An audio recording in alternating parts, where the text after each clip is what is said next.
Testing, testing, 1, 2, testing, testing, 1, 2, 3. Testing, testing, 1, 2, 3.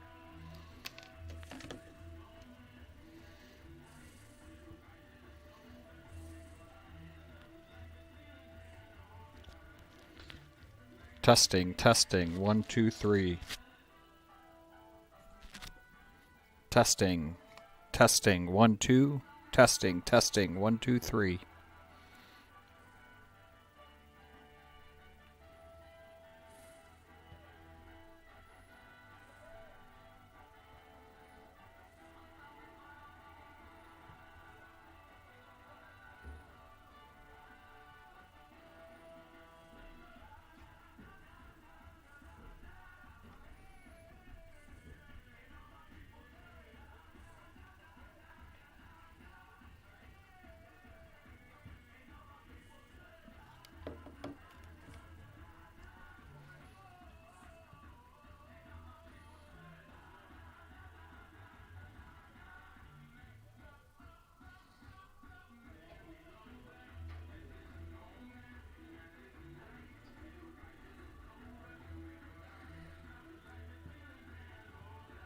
Testing, testing, 1, 2, 3. Testing, testing, 1, 2.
Hopefully they're as good as Yeah, the card shows. You can throw it like that.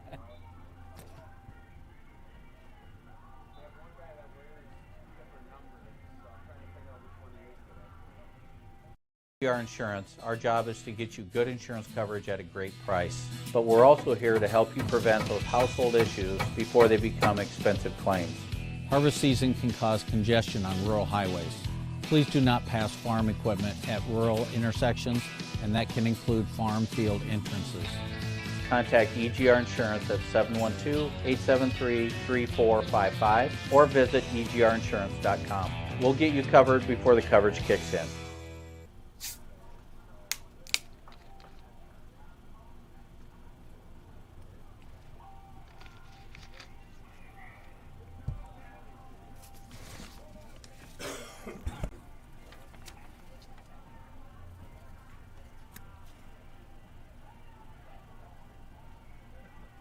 Oh, up north, Okoboji crew, huh? What's that? Up by Okoboji. Yeah. Look like Emmitsburg. Yeah. Esterville. George, Milford, Milford. Wallingford. Never heard of Wallingford before.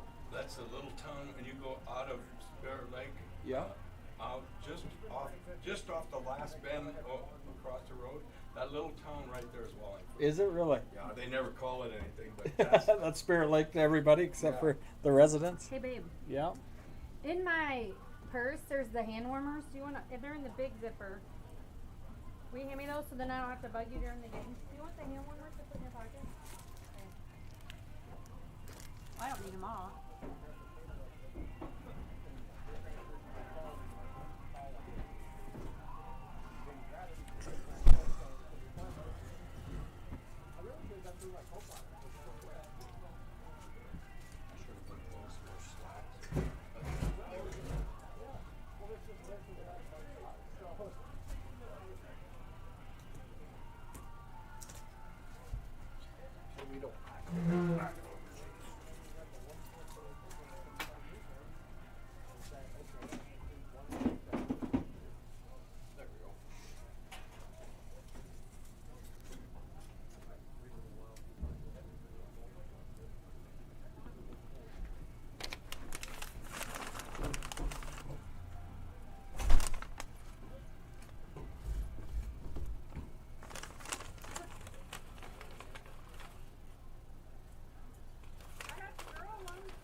My dad was telling me Caleb Lovers has been a white cap this whole year.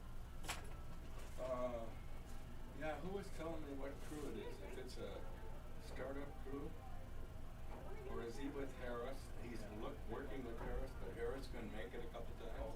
So he was the white hat. Yeah. Yeah, I think that's good. Yeah, there ain't many anymore that want to do it. No. No. So, and he does baseball too, because Kirk's coach at Galen, and he had him a couple times. Really? He does an okay job. I think he squeezes the strike zone sometimes. Well, you see that a lot. I don't know why. Jesus Christ, they're high school kids. Yeah. They're not pros. They can't put it, on a dime. No. They're gonna get fatigued. Yeah. It's like maybe, the first inning or something, but like I don't even believe in that. It's like get the ball, get the game being played. Well, and especially in A ball and 1A ball, you don't have that many pitchers anyway, so No. Try to get as much out of it. We've played a couple of games, it's just unbelievable. Then you'll get another crew and it just seems, and you can just tell it too. It'll just flow the game so much better on both sides. Yeah, And just makes it fun to watch. I don't care, yeah. Call it both ways, but Mhm. it makes the game so much fun to watch. And the game will flow then. You'll get a couple timely hits, fine, but when you get that, you gotta put it in A little spot, box. and 6 walks, and Yep. damn good and well, that's what it ends up being. Yeah.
Welcome to tonight's 2021 Iowa High School Athletic Association Class A 2A second round playoff action here in Moville, Iowa. We're looking at about 50 degrees, clear skies, no wind. Looking at the flag to the south of us here, there is not any breeze in the sky, so we are going to have a beautiful night of football. Looks like the low is going to be in the low 40s, so couldn't ask for better weather this late in the game. Or this late in the season. Tonight, the Wildcats host Southwest Valley Timberwolves. They are 7-2. Head coach Anthony Donahue. The Woodbury Central Wildcats are 8-1 on the season, with head coach Kurt Bramer leading the way.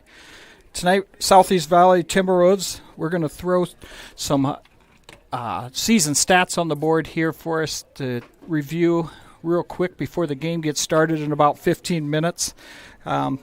The Southeast Valley Timberwolves are led by quarterback Brendan Knapp. He has 465 yards passing on the season.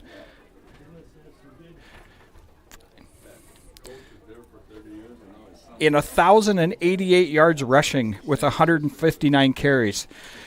Heavily rely on his success for the offense for the Timberwolves. Looking at their total stats on the year, they're looking at around 2,140 yards rushing with the 465 passing yards, and Brendan has about half of those rushing yards. So we're going to see a heavy dose of Brendan carrying the ball tonight. So the Wildcats are going to have to be prepared to have a staunch run defense in line. And we'll see how Coach Bramer lines up the defense for that to fight off Brendan for the evening. For the receivers, the Timberwolves rely on Blake Thomas, who has 154 yards receiving. Marshall Knapp also has a good season, 138 yards on the year. Defensively, the Timberwolves are led by Cade Myers with 46.5 tackles, Colin Jacobs with 43, and Brendan Knapp again popping up there with 38.5 tackles on the season. Overall, I think Timberwolves look like they're going to heavily rely on the run game for the night, and will highlight opportunities on the pass when they see the openings in the defense. Talking to the coaches earlier in the week, it seems like Coach Donahue does a really good job of evaluating the defensive scheme of the opposing team and makes the right adjustments to try to give his offense the best chance to put the ball in the end zone. So it's going to be a good challenge for the Wildcats tonight. And first time the Wildcats have ever seen the Timberwolves. It's about as far south in Iowa as you can get.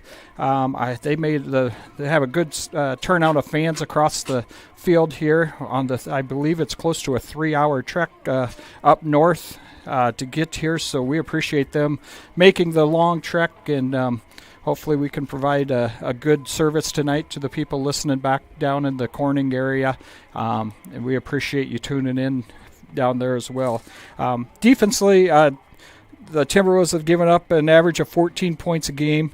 They've pitched 2 shutouts, so I'm sure they're looking to keep the Cats at bay tonight and see if they can come up here and sneak out a win on the second round of the playoffs. Your Woodbury Central Wildcats are led by Dallas Klunder. Dallas, in his first year starting at quarterback for the Wildcats, has passed for 1,761 yards passing on 171 attempts. He has rushed for 279 yards for a combined total yards of 2,040 yards. So one heck of a first-year starter for Dallas. He's a senior. He's doing one heck of a job of leading the offensive side of the ball, but he's not left alone on that side of the ball. Rushing-wise, Wildcats will rely heavily on Max McGill, who has rushed for 1,051 yards, and the next guy in line, Luke Paulson, a senior, has rushed for 300 yards on the year. Your Wildcats are taking the field right now, but we're going to keep on highlighting some stats here as right before kickoff and before the national anthem. Receiving-wise, we rely heavily on a good group of kids, led by four starters. Carter Blisle has 763 yards on the year with 41 receptions. Caleb Blisle, 313 yards, 19 receptions. Kyan Schultzen, 313 yards, 20 receptions. And Aiden O'Mara, 197 and 15 receptions on the year. Defensively, led by Max McGill, 53.5 tackles. Luke Paulson, 47.5 tackles. And Dallas Clunder and Aiden O'Mara at the defensive ends with 3.5 sacks each, playing the defensive end position. Tonight, the Wildcats, my thoughts on the night are they're going to, on offensively, they're going to be stay in a high-tempo offense and use all the options available, multiple wide receivers, a lot of Max McGill, just like last week when the Wildcats had a great balanced attack in their win last Friday night. Defensively, they're going to have to keep Knapp in check and force them to pass. I think that's the key to the game, is keeping the run game, keeping the sticks, keeping the Timberwolves behind the sticks, and making those second downs a hard decision for Coach Donahue to make. Biggest thing is for the defensive backs to take their jobs, not get lulled to sleep on those run plays that seem to be the predominant way that the Timberwolves are moving the ball. So we're going to take a quick break here, and for the national anthem, the Woodbury Central Band's going to be coming out here real quick. Then I believe we'll do a coin flip, and we'll get rolling here tonight. So hold tight. We're going to be back here in about 5 to 10 minutes, and then get the starting lineups and get this ball game rolling. On behalf of everyone at Woodbury Central, enjoy the game. Officials for tonight's game from the Siouxland area.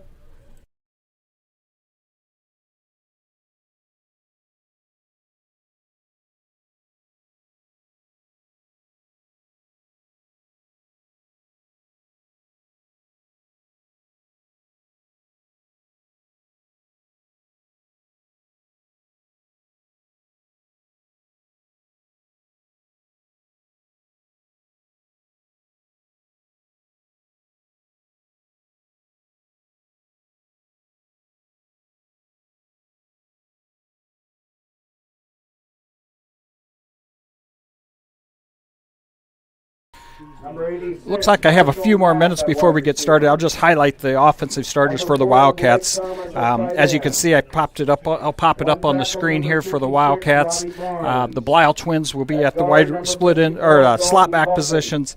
Dallas Clunder obviously leading the Wildcats at quarterback. Aiden O'Mara and Kyan Schultzen out at the split ends. Max McGill will handle the running back position. Copeland and Sanford, Morgan, Levi Davis, and Carter Plone on the offensive line. They've done one heck of a job for the Wildcats this season. We'll pop her over to defense here real quick. You're going to see the Cats are led by some similar names that were on the offensive side of the ball. Pretty much the starters on the offensive ball stay the same. We do mix in a couple good sophomores in there. Eric McGill and Drew Clunder is also playing defensive back tonight as well, and has the entire season. So I'm rushing through those real quick because we got the band walking on the field here. We're going to take a quick break and listen to a national anthem and get this ball game rolling. 34, Max McGill.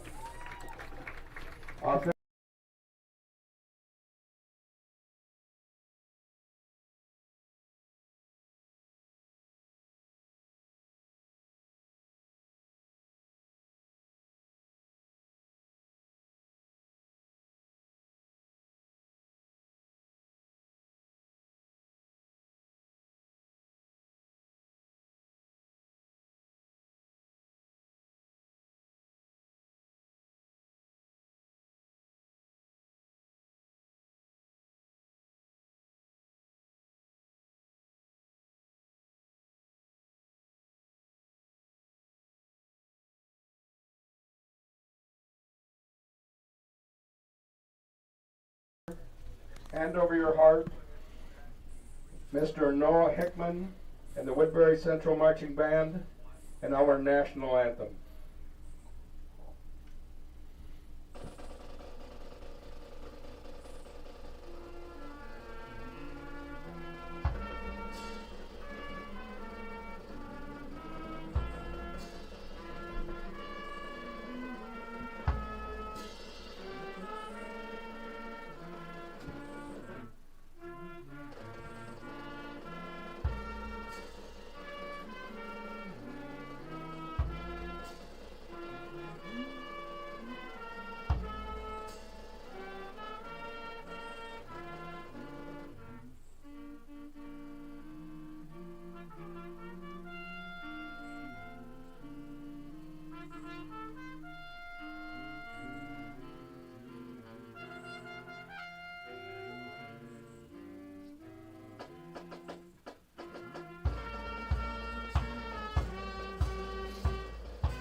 Welcome back, football fans.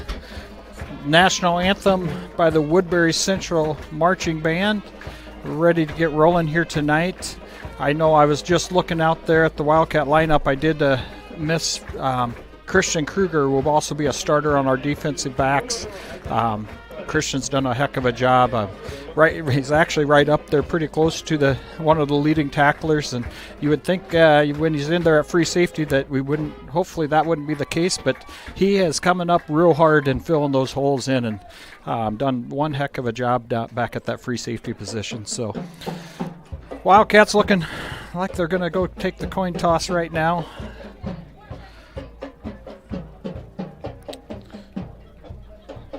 Looks like Clunder, Dallas, Caleb Lyle, Max McGill, and Luke Paulson tonight for the Wildcats. For the Wildcats here, I imagine this is a predetermined flip, but we'll see how the refs handled it tonight. For the Wildcats. Once again, my name is Jeff Klingensmith, with the help of my wife, Candy Klingensmith, doing the camera duties. She actually is taking one for the team this evening to give us the best quality filming we can get, and she's outside, so I'm thankful that it's going to be 50 degrees now, and then the low's going to be in the up mid-40s, maybe low 40s, so she's going to fight through the night. So it's tough for a Texan to do that, but we'll let her deal with the cold, and we'll stay inside in the toasty press box this evening. So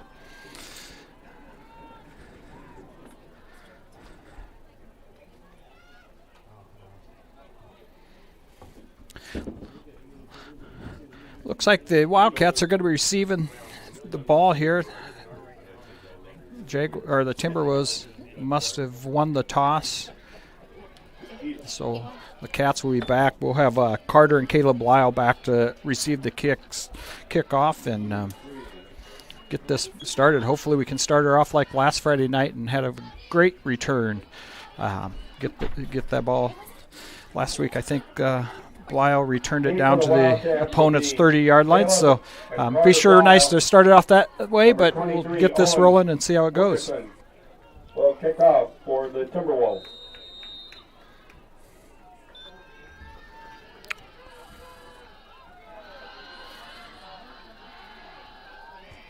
A little pooch kick here.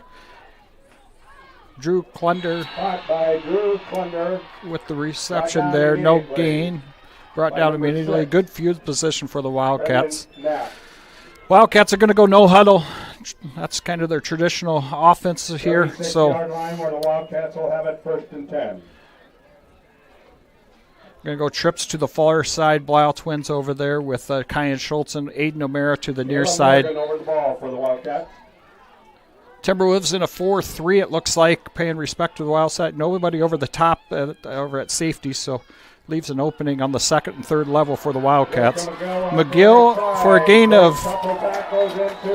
of 17 there for McGill right off the start. We've got a player down here on the 40. Timberwolf is down on there.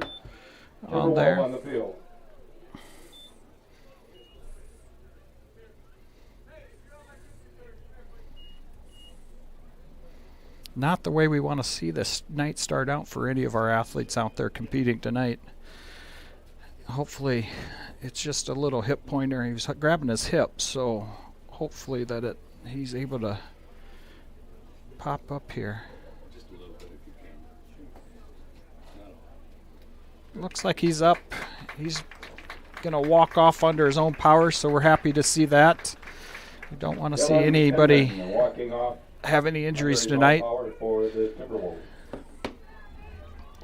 We're happy to see that. I'm sure their trainer will give him the assistance he needs, and hopefully we can mend him up and get him back out there to compete this evening. So a little too early to have that happen for any of the athletes. I mean, I guess the whole game we don't want to see that, but after the first play especially. So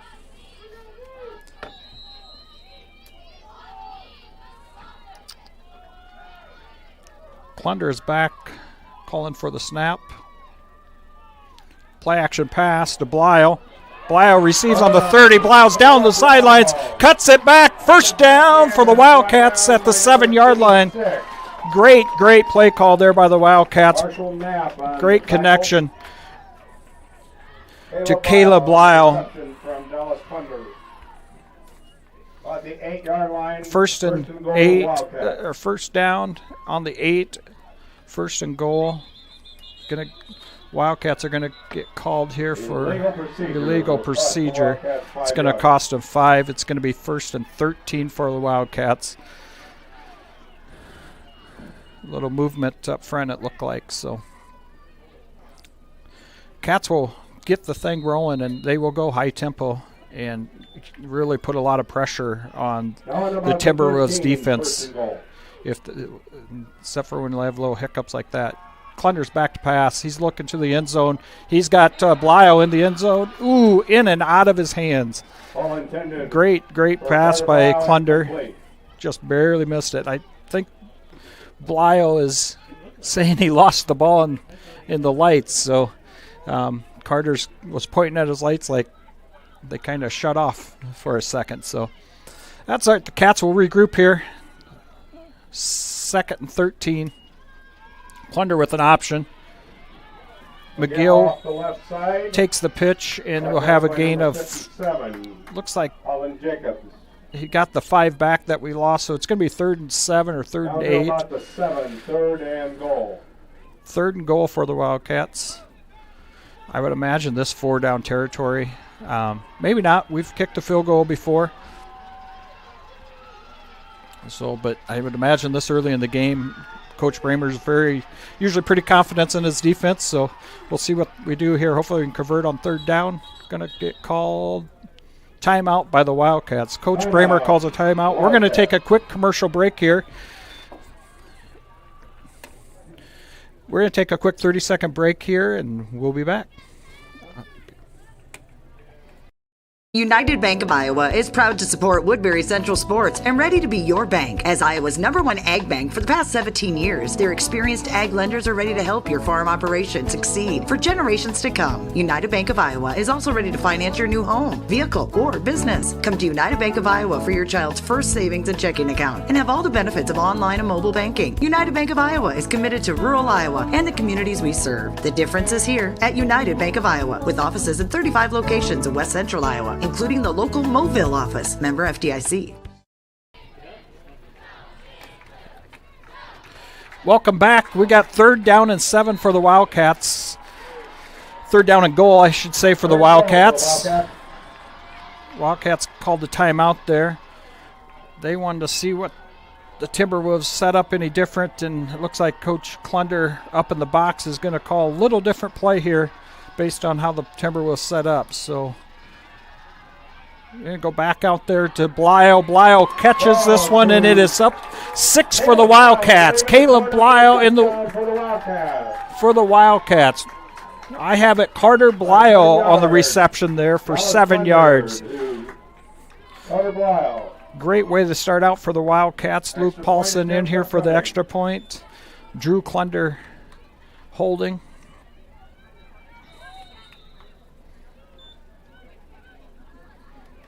Kick is up.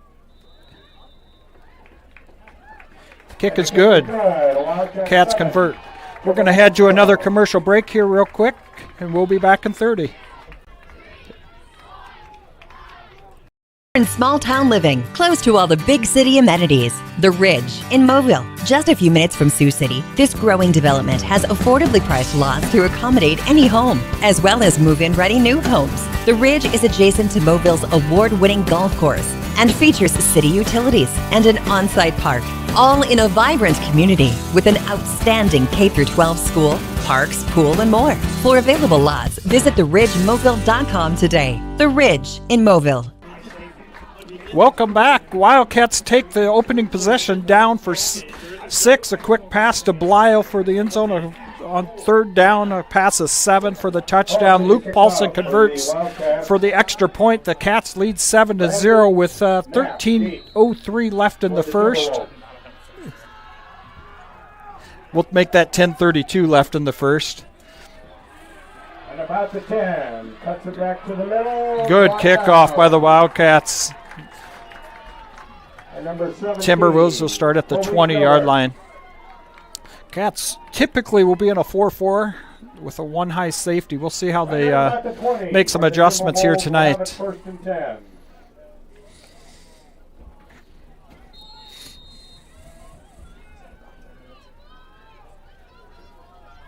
Jacob Roberts 10:28 left on the clock in the first for the quarter. Timberwolves. Cats in a Brendan 4-4, Knapp calls the signal. 5-4 actually And the defense kicker there. off the left side There- is Brendan Knapp. Brendan Knapp with the carry there. He's going Brought to down maybe have by a. Plunder I and don't a think host he's of going to have a others. gain on the play there, but they rely heavily on Brendan to carry the ball most of the time. So the Cats are really going to focus on him and where he's at on the field. So Cats are in a 5 front, 3 down linemen, 2 DNs. Looking like a 5-4, no safety over the top. So it's very similar to what the Timberwolves were running with no safety. So another run play here by the Wolves. Running back on the right side. Doesn't look like there's much of a Brought down by gain. Maybe a number gain of 52, 1 on the Andrew play Martins there. And a host of others from Woodbury Central. Cats are very familiar with Third down, running attacks. long We eight. see this quite often in our district play. So, like I said in the opening, it's really going to rely on the Cats, staying honest and playing their position. It looks like they're going to go. Timberwolves are going to go trips to the far side of the field, split in here to the near side. Cats make an adjustment. Cats are going to play man coverage here. Overthrown. It's fourth down and 9 for the Timberwolves. Marshall Knapp, incomplete. That'll bring up fourth down. Carter Blyle's going to be back to receive the punt.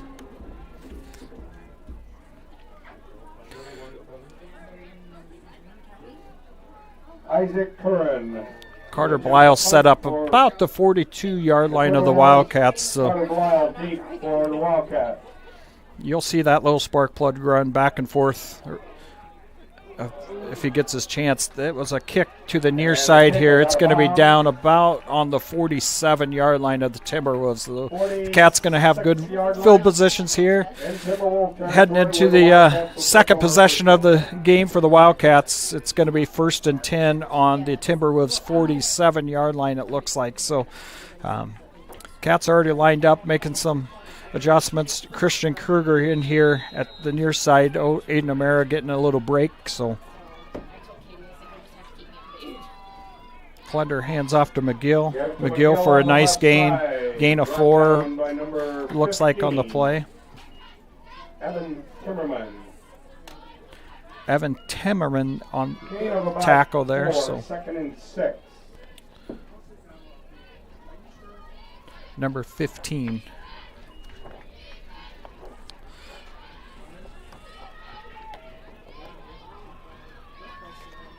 Clunder's back to pass. He's looking at his options. He sees Blyle there. Nice play by number 6, Brendan Knapp. Great play there. Incomplete. 3rd and 7.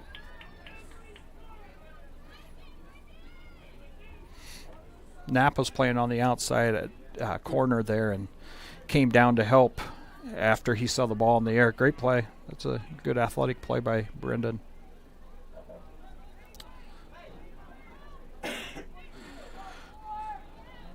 Eric McGill in here. Looks like he's in for this series on the near side here, number 11. Max is going to get the call there. Just overthrown. Clunder just overthrew that ball. Yeah, he did have some room there. 4th down. We're going to punt. The Wildcats are going to punt.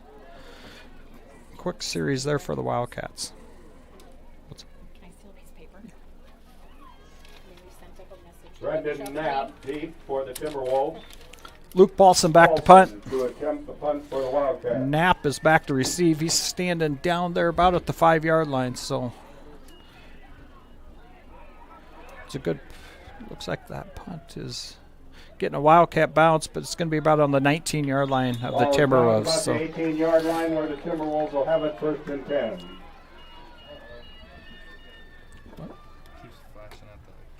Oh, Support signal.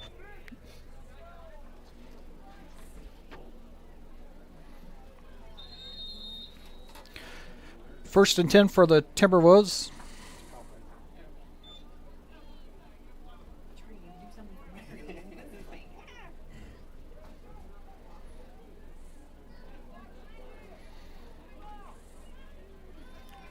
Cats are going to be in a 5-4. Now they're going to switch over. They're going to make a switch here. They're going to stay in a 5-2.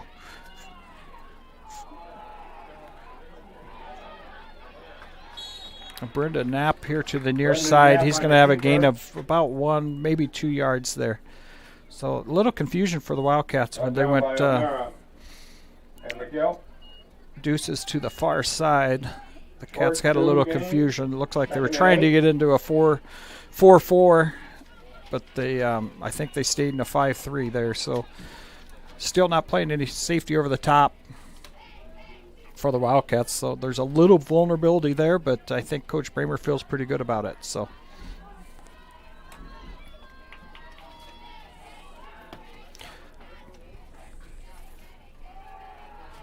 another run by Brendan Knapp to the right side. That's by a host of Wildcats. Maybe a gain of 1. It's going to be 3rd and... Caleb Morgan, the first to be there. I'm going to call it 3rd and 6 here for the Wildcats. Timberwolves are behind the sticks here. This is probably going to be a pass play. I would think Coach Donahue's got to call in something that's going to give him an opportunity to be right at the sticks here. They got a cluster here on the near side. They're going to throw something to the far side, try to get Drew Klunder sleeping there on the far side. He does a heck of a job and gets back. Great coverage. Number 23, Owen Wilkinson. Incomplete. There's a flag there. They're going to call holding on the Wildcats. Holding the call against that will be an automatic first down for the Timberwolves. I'm not sure. I didn't see it. It was on the near side here, away from the play.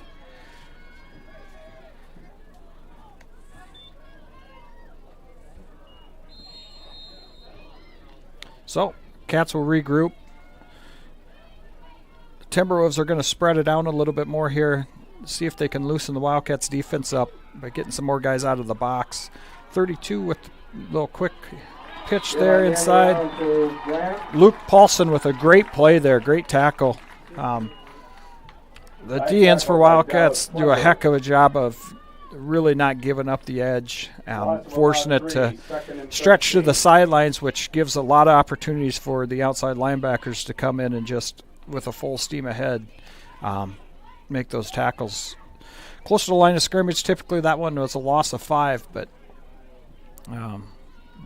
with Aiden and Dallas, they've got a lot of experience playing defensive end the last couple of years, and they've done a real nice job playing their positions. So Timberwolves are shotgun again here. They're back to pass. Doesn't see anybody. He's going to be sacked for a loss there by Kyan Schultzen. Great play, Kyan. Kyan stayed back. If we had a replay there, you could watch. That was a great play. He knew his responsibility. He stayed where he was supposed to stay. As soon as Knapp broke through the pressure there of his pocket, and Kyan was able to make a good play and just come up and fill that, and for another loss of, looked like a loss of 3, I believe, on that. So great play by Kyan Schultzen. 3rd and 19 for the Timberwolves. I'm sure this is going to be a pass play. Wide receiver screen to the far side. Drew Klunder sneaks up there and just makes a heck of a shoestring tackle. Just what he needed to do. Great play by the Wildcats.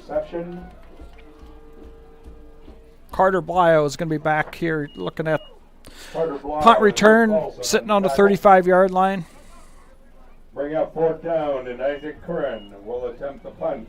4th and 15 for the Timberwolves. Carter Blyo. Deep for the Wildcats. The punt is off. It's going to be a short punt, out of bounds. Out of bounds on the left side. Cats are going to get the ball back on the 30 26-yard line, it looks like, is where they're going to call that. Over So about the good field position for the Wildcats here. 36, 37-yard line, Timberwolf territory, 1st and 10.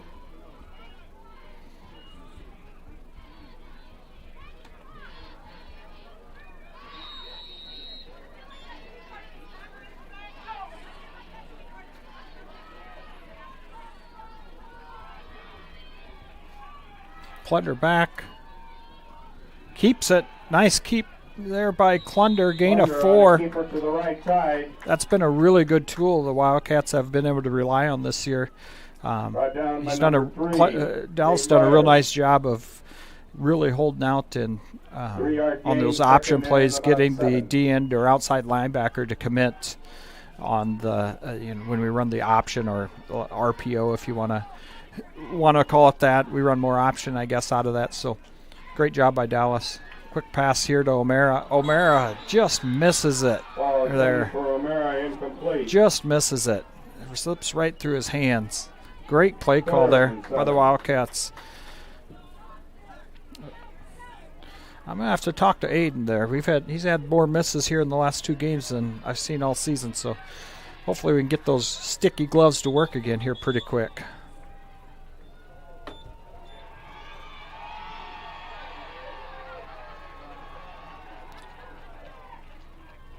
Legal procedure here against the Wildcats. And this near side official is going to call a knee-jerk, basically, reaction by Aiden O'Meara for the 5-yard penalty. So 3rd and 12.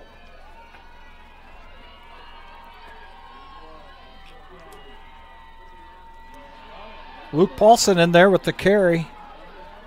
And there is a nice carry by Luke Paulson. 56. Barnes. Bring out 4th down and about 4. 4th and 4. The Cats are going to go for it here. Don't blame Coach Bramer for making that decision. They've done a heck of a job on defense so far this game, so it makes sense to go for it here on 4th and see if they can convert. Clunder's back to pass. Picked off. Oh, just misses it by Blake Thomas, number 4. Great play by Blake. He jumped that route and made the good decision. But if you could see that was a great route by the Wildcats right at the first down marker. It would if we convert that, it's a first down. As long as we don't run backwards. So great route, great play call. Great play by Blake Thomas from the Timberwolves, just jumping that route, and should have had the interception there, just slips right out of his hands. So Timberwolves take over. Looks like they're right at the 30-yard line. They're going to run it with Knapp up the middle. Got a little hole there. He's got a nice game. Nice game of 6 or 7 there for Knapp.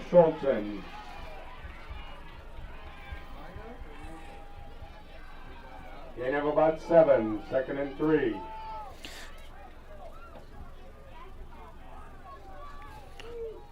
.306 left in the first quarter.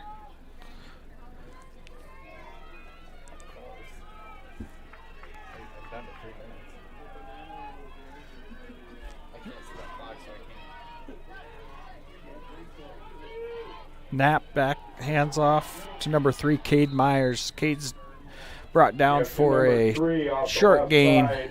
Myers. Looks like it's going to be 3rd and 1. Number 7, Caleb Lyle. 3rd and 1. Short 2.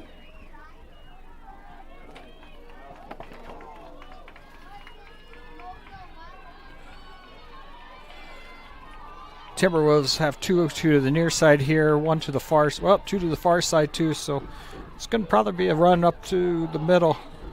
Cats are going to just hit him at the line. He has a nice second effort there by Knapp. I'm not sure if he's going to have it. Looks like he's just going to be a hair short for a first down, but great second effort by Knapp. They're calling it 4th down in inches Short here. gain, that'll bring up 4th down for the Timberwolves. I don't blame the Timberwolves for going for it here. Their last two punts have not changed the field too far, so they believe they can get a first down here. They're going to get called for offsides. It's going to cost them 5. Legal procedure here. Legal procedure will cost the Timberwolves 5 yards. That's going to change the. I imagine I would think Coach Mike Donahue might still go for it.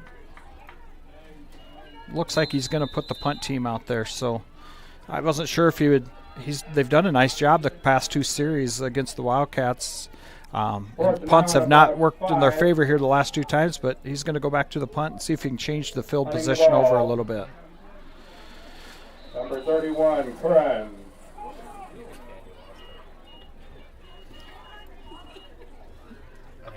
Out of bounds at about the 47-yard line of Timberwolves territory. 1:21 left on the clock in the first quarter here. Cats lead 7-0. Had a nice opening drive with a pass to Lyle in the end zone to the northwest side there, but Timberwolves have stepped up the last 2 series and stopped the Wildcats short, so they're looking to put a drive together right here before the end of the first. Nice hard run by Max McGill. Max just a junior. On the tackle. And I'll tell you what, Max's effort after he gets that initial contact is really, really good. If you watch that, watch how he drives those legs, runs really hard through that first initial contact. Makes it tough to bring him down. Play action pass to Blyle. Blyle with the reception. Great reception. Caleb Blyle with the reception. And I don't care how long I do this, I can never get Caleb and Carter's numbers straight and names straight. It's just a huge problem for me up here in doing this job. So I always feel bad because they're great kids, and I slip up and those twins can come up to me and I still can't tell them apart. So they've gotten called opposite names, I'm sure, more times than just this. So McGill right up the middle. Another run by McGill, gain of 3 or 4 there. By number 3, Myers.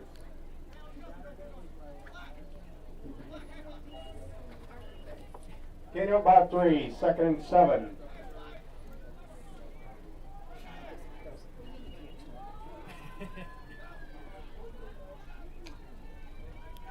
Play action pump. Got a guy wide open in the end zone here. Number 7, Blyle, wide open in the end zone. I'm sure our camera lady caught that. I couldn't see it up here in the press box. Caleb Lyle in for a touchdown. They didn't switch. I don't know what they did there. They didn't switch. One guy went with them, the other guy just didn't. Great play call. Extra point attempt. We had trips there to the near side. Ran a pump, play action pass, pump fake. Ran a little post corner route. Blyle was wide open. Caleb Lyle wide open. Flag on the play, illegal procedure.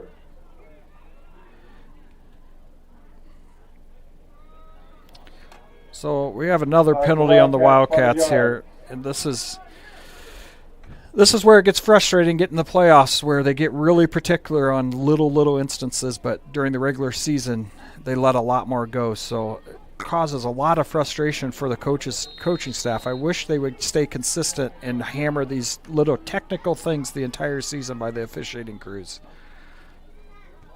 I believe that was Drew moved his hand, and they called that legal procedure on the Wildcats. So those little things, they get away with it in the regular season. We get some penalties here in the postseason. It just seems to happen and more often. So Cats gets 7 there on the board, lead 14-0. We're going to go to a quick commercial break, and we will be back in 30. Insurance and Real Estate Sutherland, locally owned and managed for almost 40 years, serving all lines of insurance from life and health, crop and livestock, home, auto, and commercial, with 3 licensed real estate agents ready to serve the community. We're independent insurance agency, your trusted choice agency, with offices located in Sutherland, Mobile, and Anthon, Iowa. At J&K Insurance and Real Estate, we're dedicated to helping people live the good life every day. Try the JK way today. We're helping you protect what you own is more than business. It's our privilege. Welcome back. Cats lead 14-0 with 2.6 seconds left in the first quarter. Score right at the end of the first quarter. Great play by the Wildcats from Dallas to Blyle into the northeast corner. Timberwolves back, receive it right up the middle. They're going to have it about at the 34-yard line right as the siren sound for the end of the first quarter. So we're going to head to a quick commercial break again. Cats lead 14-0. That ends the quarter. Wildcats. Our insurance, our job is to get you good insurance coverage at a great price. But we're also here to help you prevent those household issues before they become expensive claims. Harvest season can cause congestion on rural highways. Please do not pass farm equipment at rural intersections, and that can include farm field entrances. Contact EGR Insurance at 712-873-3455 or visit egrinsurance.com. We'll get you covered before the coverage kicks in.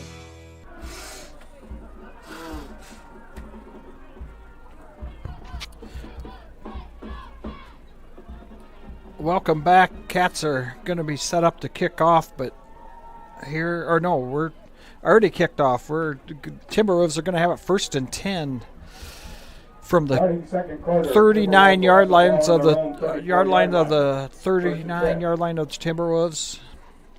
Cats are going to be in a 5-3 here, playing man on the corners. They're going to play man-to-man.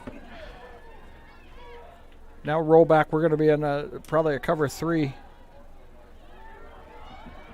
Eric McGill just overthrown the wide receiver number 4, Blake Thomas. Eric McGill was a little bit behind him there. I can't say it's terrible coverage. Just got to get on that hip, run with him hip to hip. Keep that right hand right on his thigh pad if you can, and shoulder pad just right in front of him. So that's the best spot to be in. Look square in his eyes. Wait for him to peek around, look for the ball. And you got one heck of an opportunity to intercept it if you're that close to him. So nonetheless, we're going to be 2nd and 10 for the Timberwolves. Great play there by Kyan Schultzen. Great play. Great play by Kyan Schultzen. By number 22 for the Wildcats, Kyan Schultzen. 3rd and 10.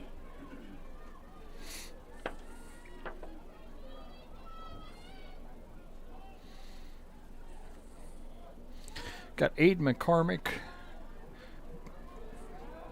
in their interior lineman, Andrew Martins and Caleb Morgan playing defensive line here. Cats, nice play. Oh, we're going to get called for a face mask there. That was not an intentional face mask, but they are going to call Aiden O'Mara for a face mask. He just brushed by it, so we had a good view of it up here in the box, but I'm sure that's what he's going to call. Face mask is called against the Wildcat. That was not intentional at all, but that was one heck of a play by Aiden. He came off hard on that defensive end spot, and they're going to call it a personal foul, not an inadvertent. Wow. That is amazing. He did not intentionally rip that thing at all. So, nonetheless, here we go. Got to go with what they call. But it was a face mask. I will give them that. I saw that up here with my own 2 eyes. So, Cats are back in a 5-3. 3-yard line. Strong safety. Basically, Kyan Schultzen's playing like a strong safety there. So it kind of looks like a 5-4. Basically, the ball carrier. He's pulling. He has free reign to kind of go and take care of anything toward the outside that pops to the outside. So 8-2, 2nd and 8.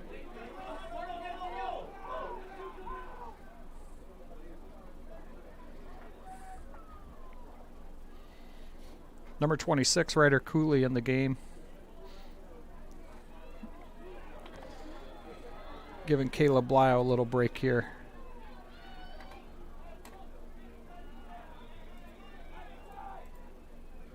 Knapp back to pass. He's got number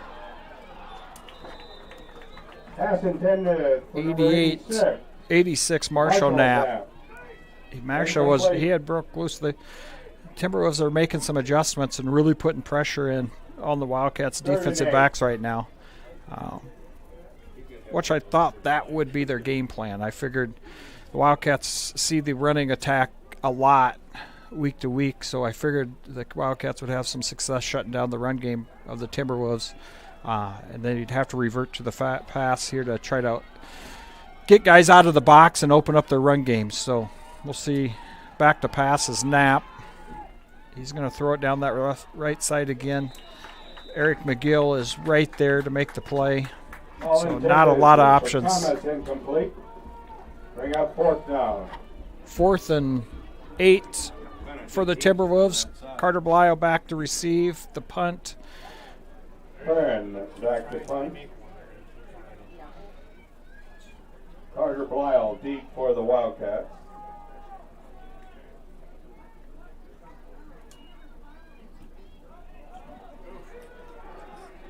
Punt up.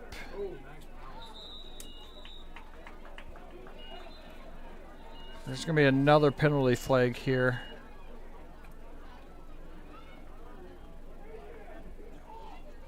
Ball is down about the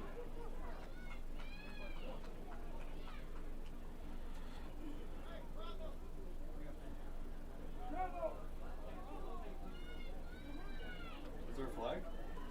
Yeah, holding on the kid. What, holding? I think so. On us? Yeah. So we're backing it up, I think. They're going to call holding on the Wildcats there. flag was on Happened the right in the play. middle of the field, Holding right on in front of the Wildcats will give official. the So Timberwolves- don't see the reason why Excuse me, it was on the we were holding there, but I We'll did take see the it with my own two pressure eyes, and it was a first great call by the officials. So 29-yard line. Cats will have to start 10 yards further back than they were hoping. Nice play there. Nice defensive play there. Who was that? 57 for the tackle. Colin Jacobs. On a nice play. Great play by Colin. Snuck right through Second there. 11.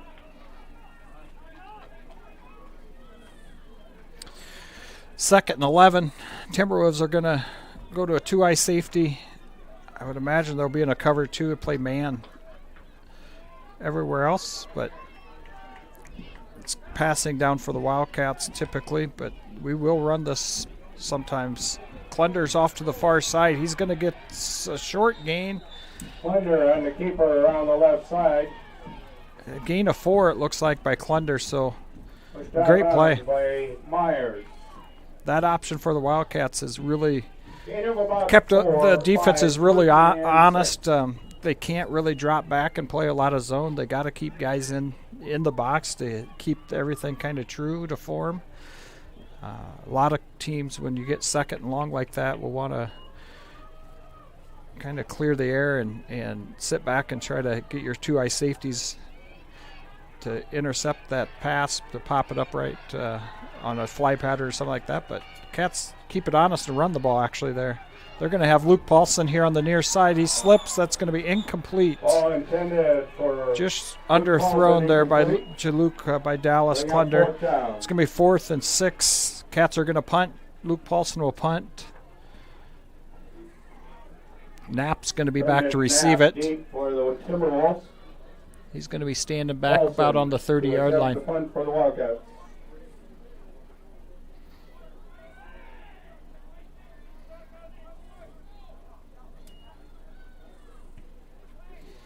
End over end kick by Paulson. It's going to bounce down about at the 26-yard line. So And good back punt. by Paulson Flips down the to field about on the Timberwolves. 26-yard line. Timberwolves are going to have the ball on their own 26-yard line.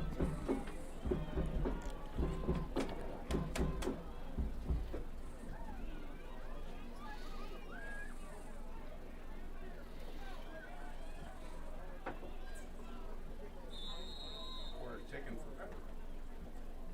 Yeah. I thought the first one took forever.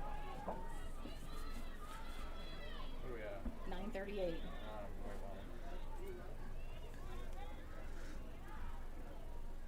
First and 10 for the Timberwolves. Knapp back to pass.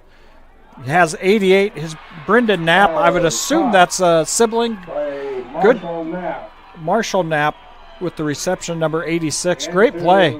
They've really found, like I said in the pregame, Coach Donahue was going to kind of evaluate the defense, and then he was going to make his adjustments, and he has. He's made his adjustments. He found that right side.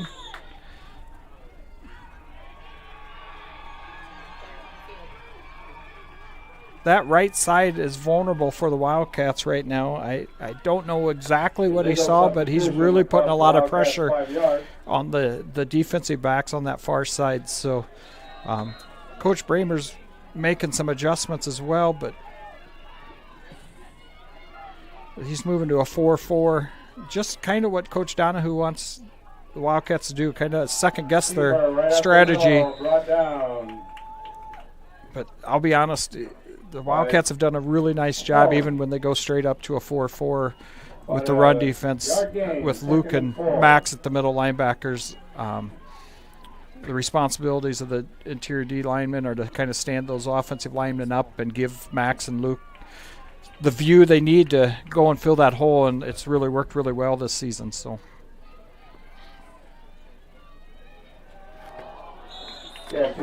Bradley Grants with the carry there slips as he was cutting, so there will be no gain on the play. It's going to be 3rd and 5 for the Timberwolves. 3rd down.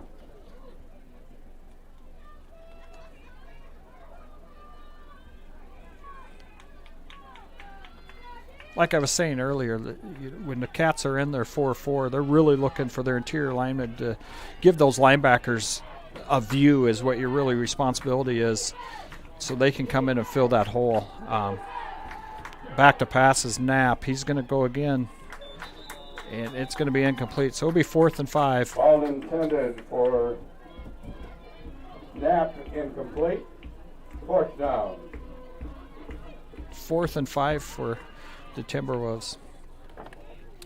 So if they're going to go for it, you're going to see Coach Bramer call some interesting. He'll probably call a twist here, either in the defensive line, or call it a twist, a D tackle, and one of his D ends. But he's going to try to get some pressure on Knapp if he drops back to pass, and I would imagine he has to pass this here. Cats roll into a one high safety, so they did. Nice play there. Ball caught by Marshall Knapp. Marshall Knapp with the reception. Good play call right at the sticks. 1st down and 10 for the Timberwolves.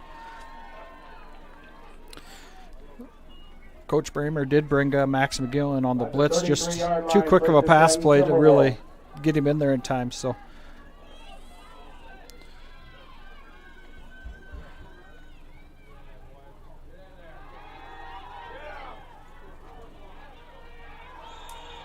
Oh, that is a late flag.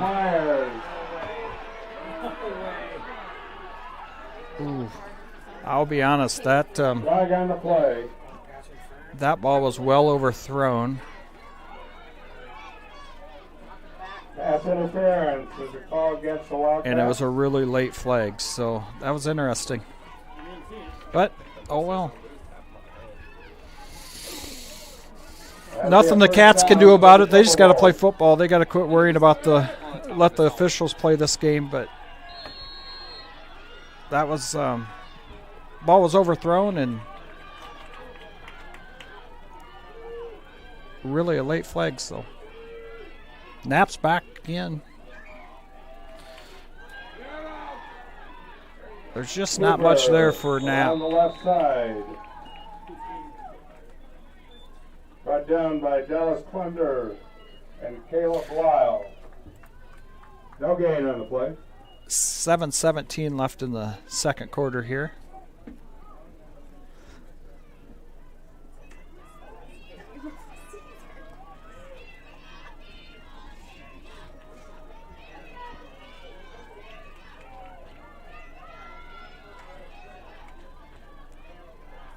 Knapp is back again. Back to pass. Cats are going to put a lot of pressure on him here. Kyan Schultzen. Oh, just slips through Kyan's hands there. Great play by Kyan Schultzen. Ball intended for Knapp. Really needed that. Incomplete. Great play by Kyan Schultzen there. Third That and was 10. textbook. Sat right back there, jumped on it when he knew he had everything covered up and the ball was right where it needed to be. He jumped there and it just slipped right through his hands. But we're going to have 3rd and 10 for the Timberwolves. They're going to go empty backfield here. Back to pass is Knapp. He's looking right over the middle. Interception, Wildcats. Christian Kruger with the interception. Christian Kruger with the interception. Great play. Great play by Christian Kruger. He has had one heck of a season this year. In the end zone, so that'll be a touchback. Wildcats will take Great the ball play first by and Christian. 10 on the 20. Saves the Wildcats there. We needed something to kind of get the momentum heading in the other direction. The Timberwolves put together a nice drive. Like I said earlier, Coach Donahue, it just you could tell. I haven't seen any game film on the Timberwolves. I just looked at the stats. Had a short conversation with Coach Locke here earlier in the week, and exactly how I thought would happen. You know, he would try to rely on that running game, but then he would trying to pick apart the Wildcats, and he did a nice job on that drive, and I imagine he's going to stick to that game plan as we go through the rest of the ball game. So timeout on the Wildcats. We're going to head to a quick commercial break. Cats lead 14-0, 7 minutes left in the 6:42 left in the second quarter. We're going to head to a quick commercial break. Experience modern eye care at Vision Care Clinic in Mobile and with 8 other locations in the area. Dr. Keith Shrunk, OD, can help you with your eye exam and eye care needs, and a great selection of vision wear is available at Vision Care Clinic in Mobile. Proud to support the Woodbury Central Wildcats and this live stream. Call for your appointment today or visit them online. Vision Care Clinic in Mobile. Welcome back. Just under 7 minutes left in the second quarter. Wildcats lead 14-0. Timberwolves just turned the ball over with an interception there to the Wildcats, but they had a nice drive going. Had nice little play call down, really hitting that right side of their offense, the Cats defense. Clunder here back to pass. He's got Blyle wide open there. He's going to have a nice gain.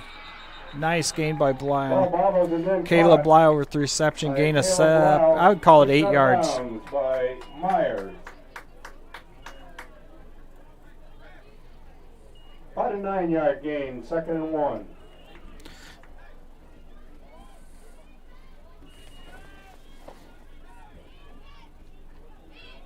Clunder back again.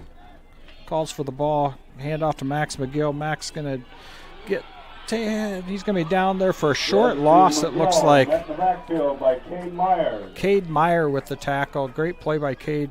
They've really figured that play call out. And those linebackers are doing a nice job recognizing what's happening there. Usually there's a pulling.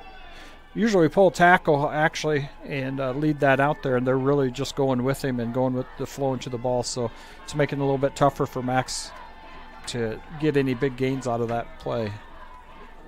Wide receiver screen to Aiden O'Mara. It's going to be caught for a loss. It's going to be 4th and 1, 4th and 2 here. Ball caught by O'Mara.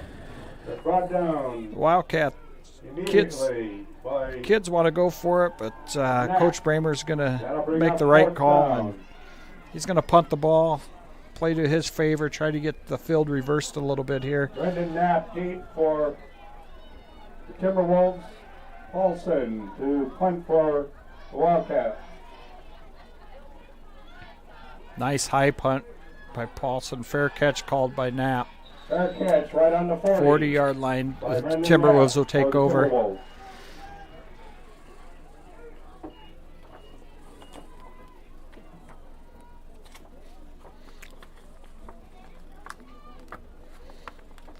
First and 10 for the Timberwolves. They've really kind of spread things out here to get the Wildcats out of the box, but it has not affected the run game as much as their passing game for the Timberwolves. They've been able to get some nice passing yards here in the last couple series, and I'm sure Coach Donahue's going to continue that. Here, Knapp back to pass over the middle, just in and out of the hands of number 4, Blake Thomas. Threw a little behind Blake, and but he tried to reach back and grab that, and he would have had a nice gain if he would have caught that ball. So 2nd and 10 for the Timberwolves.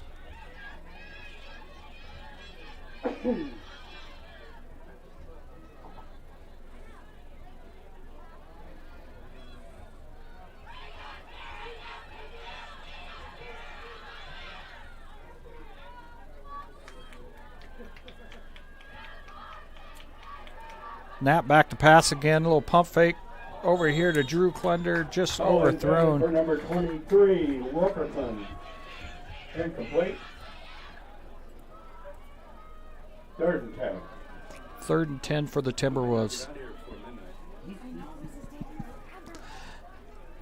Well, about 10 seconds, not even 10 seconds runs out. This game is going to be extended if we continue this pace. I thought last weekend was a late night after giving the kids the opportunity to go to the drive-in movie. I think my wife and I finally checked into the house around 2 o'clock in the morning after picking everything up. But nice pass by Knapp, just overthrown Blake Thomas, number 4. For Blake Thomas, incomplete. So the 4th and 10 for the Timberwolves. Bring up 4th down. I think Brooke and I got to their house about 1:45. I mean, I fell asleep, but I didn't stay up the whole time. I can honestly say I was sitting in front of the fireplace, probably passed out with a glass of All wine right, next the to me. punt for the Timberwolves. Timberwolves are back to punt. By the time I got to Little low punt. Nice punt. That's a good punt. And a nice punt by Curran out of bounds at about the That helped the Timberwolves there. They finally got that field switched in their favor. The last couple punts have been kind of difficult. Not really doing what Coach Donahue, I'm sure what he really wanted. But this one did. It put the Cats on their 25-yard line, so Cats have 75 to go for a touchdown, and not much action here in the second quarter for the Wildcats offensively. So the Timberwolves have made some good adjustments to slow the Cats down. Cats wide open down the middle of the field. It's Blyle. Carter Blyle. He's on the move. He might get all 75 right here, and he does. One play, 75 yards, touchdown. Carter Blyle.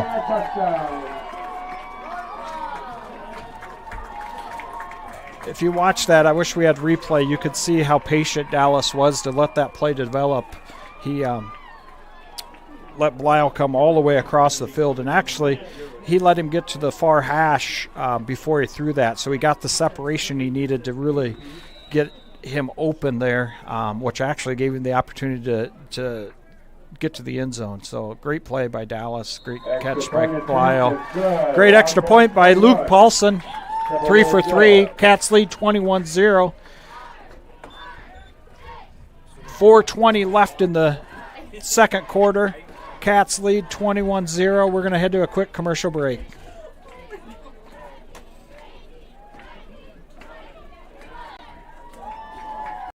United Bank of Iowa is proud to support Woodbury Central Sports and ready to be your bank as Iowa's #1 ag bank for the past 17 years. Their experienced ag lenders are ready to help your farm operation succeed for generations to come. United Bank of Iowa is also ready to finance your new home, vehicle, or business. Come to United Bank of Iowa for your child's first savings and checking account and have all the benefits of online and mobile banking. United Bank of Iowa is committed to rural Iowa and the communities we serve. The difference is here at United Bank of Iowa, with offices in 35 locations in West Central Iowa, including the local Mobile office. Member FDIC. Welcome back. Cats lead 21-0, 75-yard touchdown pass to leading receiver for the Wildcats, Carter Blyle. Just what the Cats needed. They were kind of getting slowed up there on their offense, and they got a big play there by the Blyle. Good kickoff by Paulson. Nice return by number 6, Brendan Knapp. Nice run back by Brendan Knapp. Great play by Brendan Knapp. There's a flag on the play. We'll see what the refs call. Flag on the far side, I believe. They're going to wave it off. No flag. No flag on the play.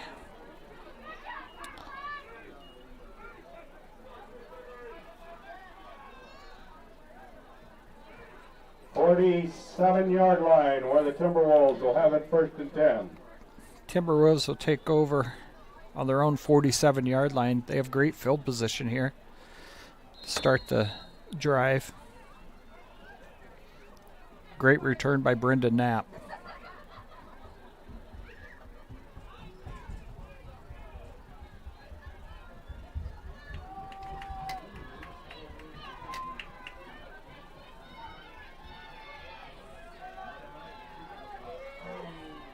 Motion by number 3. Brendan Knapp with the ball. He's going to have a nice 3-yard gain. 2-yard gain. We'll give him 2 yards there by Brendan Knapp.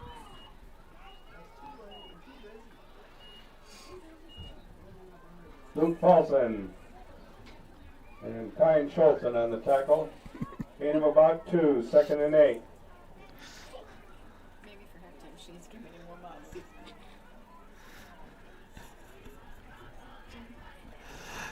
We're getting a chuckle here of our camera lady. She's really, I wish I had a camera on the camera lady. She's struggling to keep her hands warm, I think.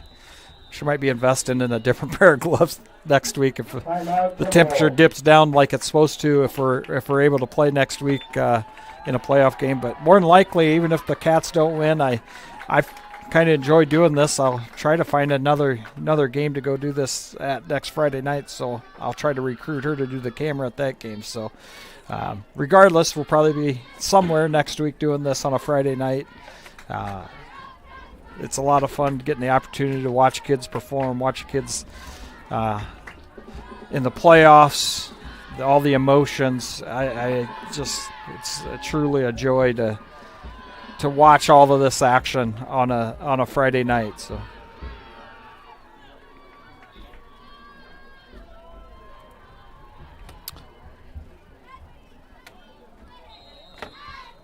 Second and 8. Second and long. Run by number 3, Cade Myers. Gain of 3.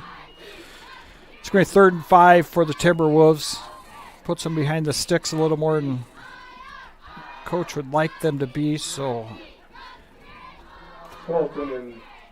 I would imagine it's going to be a similar play that they ran the last time to Marshall Knapp on the far side there, right at the sticks, the first down marker.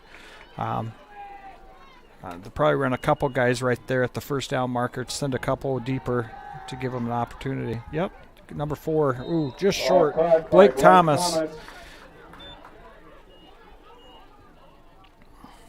It's going to be 4th and 3. They'll bring up 4th and about long 2. 4th and 3 for the Timberwolves.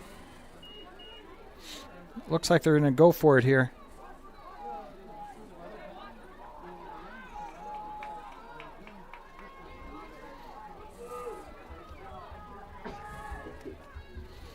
.228 left. .228 left on the clock.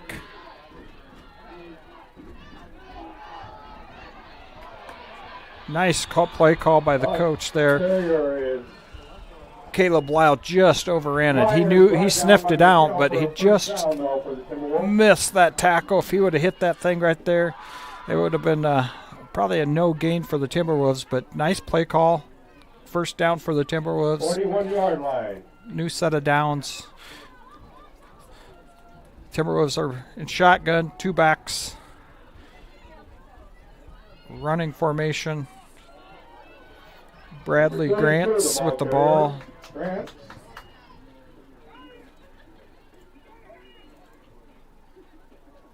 Paulson on the stop. Gain of 3. 2nd and 7 for the Timberwolves. They're going to stay in that formation. I would imagine Coach enjoyed the success of that play. He's going to go to something similar here. Play action pass here to the near side. Good play by Drew Klunder. Great coverage. Great coverage by Drew Klunder there. Drew Klunder on great coverage.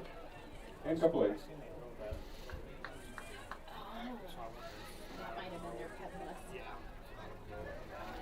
Third and 7 for the Timberwolves.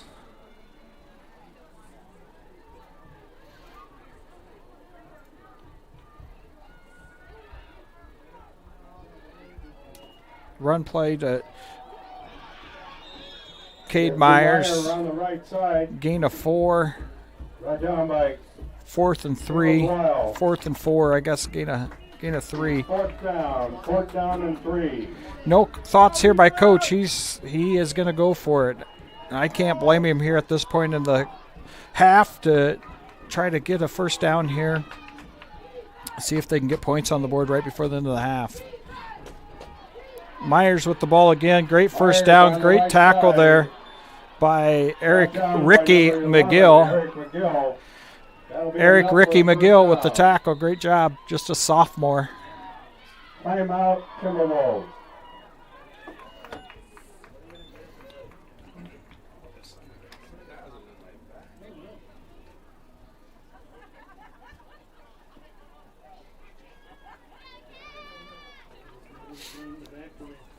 In small town living, close to all the big city amenities. The Ridge in Mobile, just a few minutes from Sioux City. This growing development has affordably priced lots to accommodate any home, as well as move-in ready new homes. The Ridge is adjacent to Mobile's award-winning golf course and features city utilities and an on-site park, all in a vibrant community with an outstanding K-12 school, parks, pool, and more. For available lots, visit theridgemobile.com today. The Ridge in Mobile. Welcome back. Second quarter, 1st and 10 by the Timberwolves. They have a nice drive going here.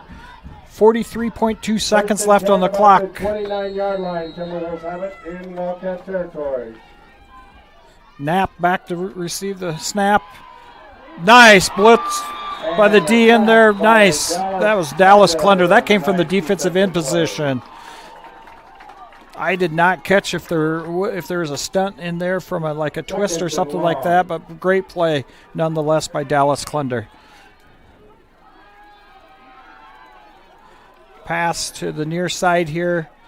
It's going to be overthrown. Incomplete. Third and long.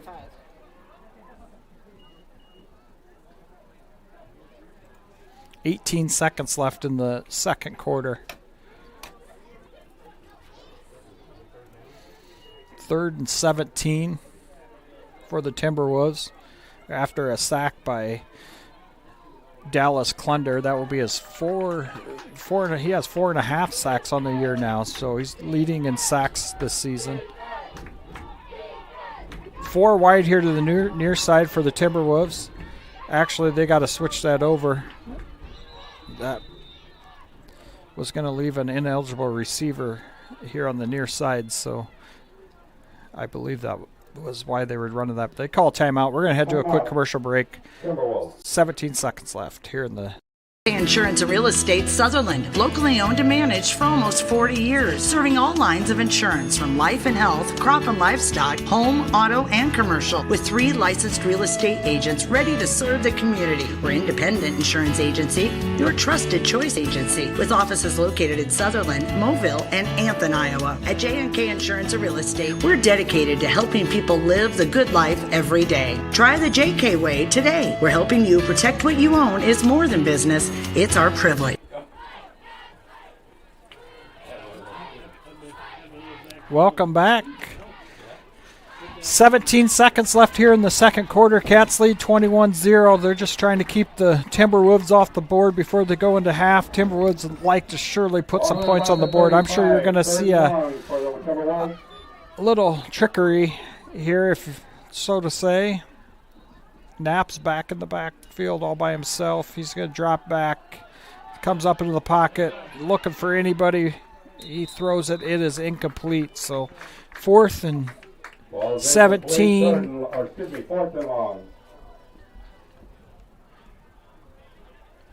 11 seconds left on the clock.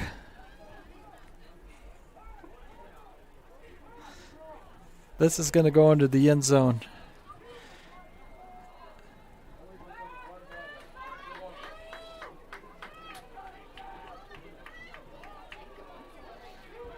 They have Marshall Knapp here to the near side. He's been over on the far side, so I'm sure they're going to try to get the ball in his hands. He's a nice-looking kid. Yeah, that's right where I thought it would go. Ball intended for number 86, Marshall Knapp, incomplete. Brought Knapp here to the near side. He's a nice-looking athlete that looking to get him open.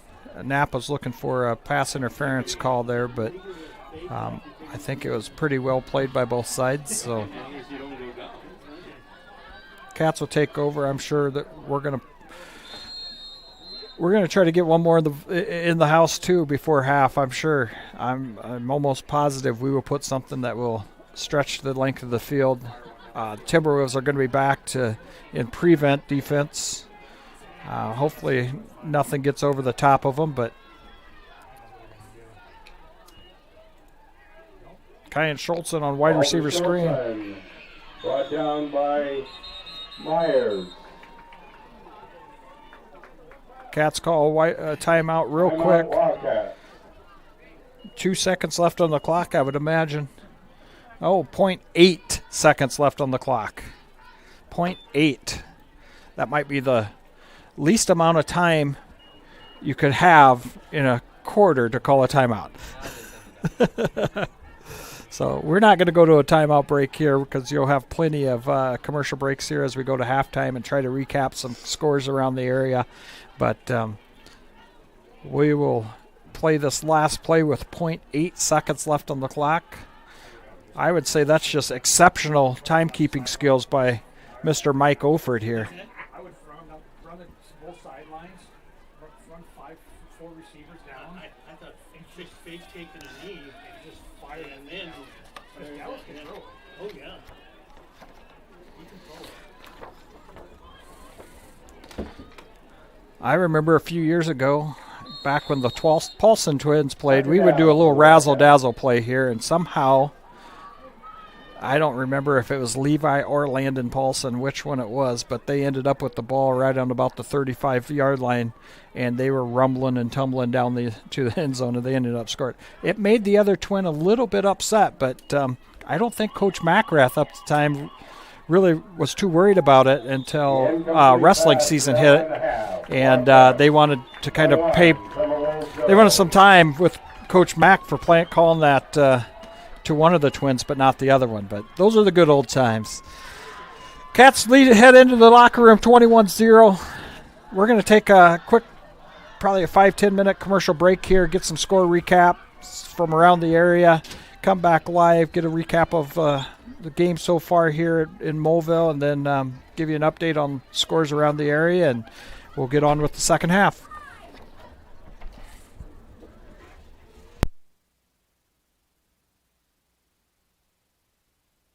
Our insurance, our job is to get you good insurance coverage at a great price. But we're also here to help you prevent those household issues before they become expensive claims. Harvest season can cause congestion on rural highways.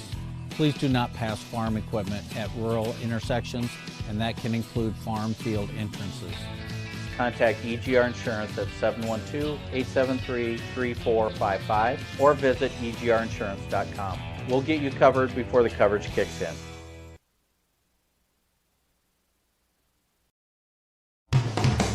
Experience modern eye care at Vision Care Clinic in Moville and with 8 other locations in the area.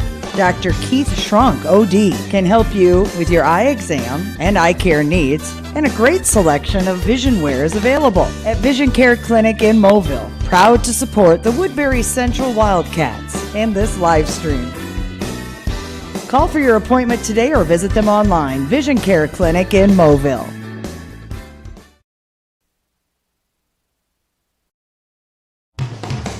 Experience modern eye care at Vision Care Clinic in Moville and with 8 other locations in the area. Dr. Keith Shrunk, OD, can help you with your eye exam and eye care needs, and a great selection of vision wear is available at Vision Care Clinic in Moville. Proud to support the Woodbury Central Wildcats and this live stream. Call for your appointment today or visit them online. Vision Care Clinic in Mobile.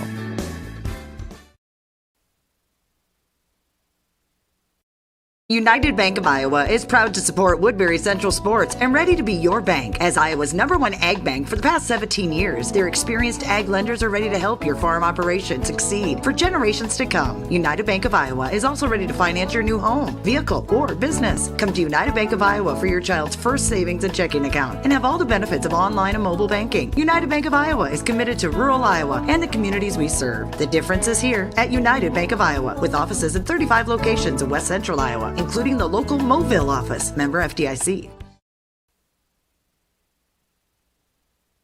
In small town living, close to all the big city amenities. The Ridge in Mobile, just a few minutes from Sioux City. This growing development has affordably priced lots to accommodate any home, as well as move-in ready new homes. The Ridge is adjacent to Mobille's award-winning golf course and features city utilities and an on-site park, all in a vibrant community with an outstanding K-12 school, parks, pool, and more. For available lots, visit theridgemobile.com today. The Ridge in Mobile.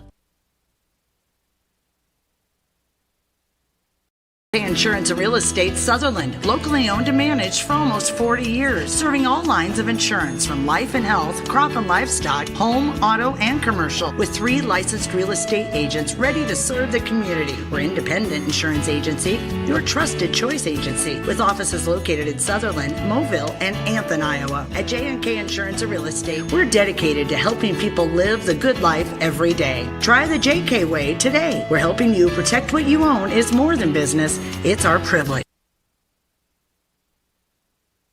Our insurance, our job is to get you good insurance coverage at a great price. But we're also here to help you prevent those household issues before they become expensive claims. Harvest season can cause congestion on rural highways. Please do not pass farm equipment at rural intersections, and that can include farm field entrances. Contact EGR Insurance at 712-873-3455 or visit egrinsurance.com. We'll get you covered before the coverage kicks in.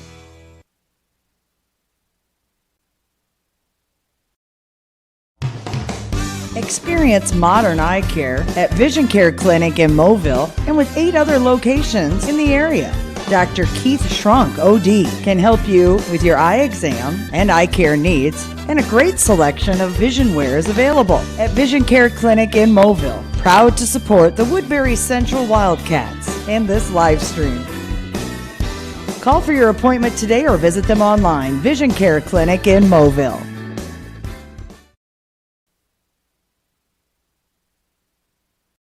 United Bank of Iowa is proud to support Woodbury Central Sports and ready to be your bank. As Iowa's #1 ag bank for the past 17 years, their experienced ag lenders are ready to help your farm operation succeed for generations to come. United Bank of Iowa is also ready to finance your new home, vehicle, or business. Come to United Bank of Iowa for your child's first savings and checking account and have all the benefits of online and mobile banking. United Bank of Iowa is committed to rural Iowa and the communities we serve. The difference is here at United Bank of Iowa, with offices in 35 locations in West Central Iowa, including the local Mobile office, member FDIC.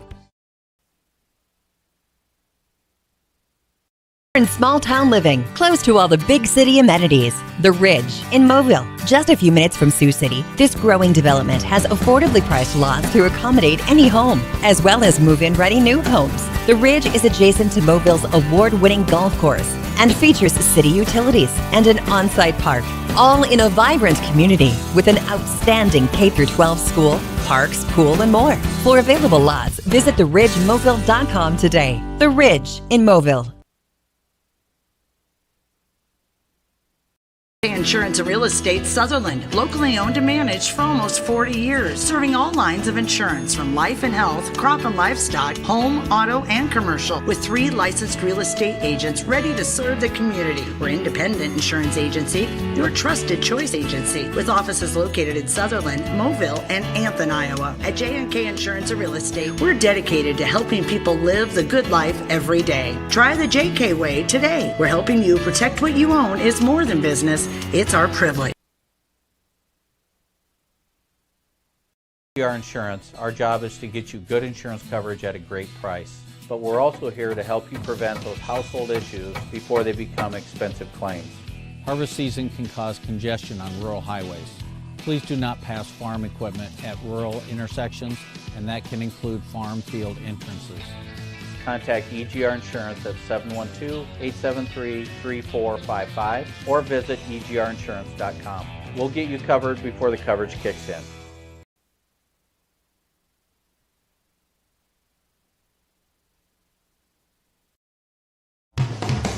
Experience modern eye care at Vision Care Clinic in Mobile and with 8 other locations in the area. Dr. Keith Shrunk, OD, can help you with your eye exam and eye care needs, and a great selection of vision wear is available at Vision Care Clinic in Mobile. Proud to support the Woodbury Central Wildcats and this live stream. Call for your appointment today or visit them online. Vision Care Clinic in Mobile.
Welcome back to halftime here at Moville, Iowa. Woodbury Central Wildcats lead tonight 21-0 over Southwest Valley Timberwolves. Got some local scores from around the area, all playoff action. Starting Class A, next round foe for the winner of this game as Logan Magnolia or Mount Ayr. Logan Magnolia is up 20-0. Based on, I did not catch what quarter or when it was, but they're ahead 20-0. Other Class A action, South O'Brien and West Hancock. West Hancock leads that game 22-0.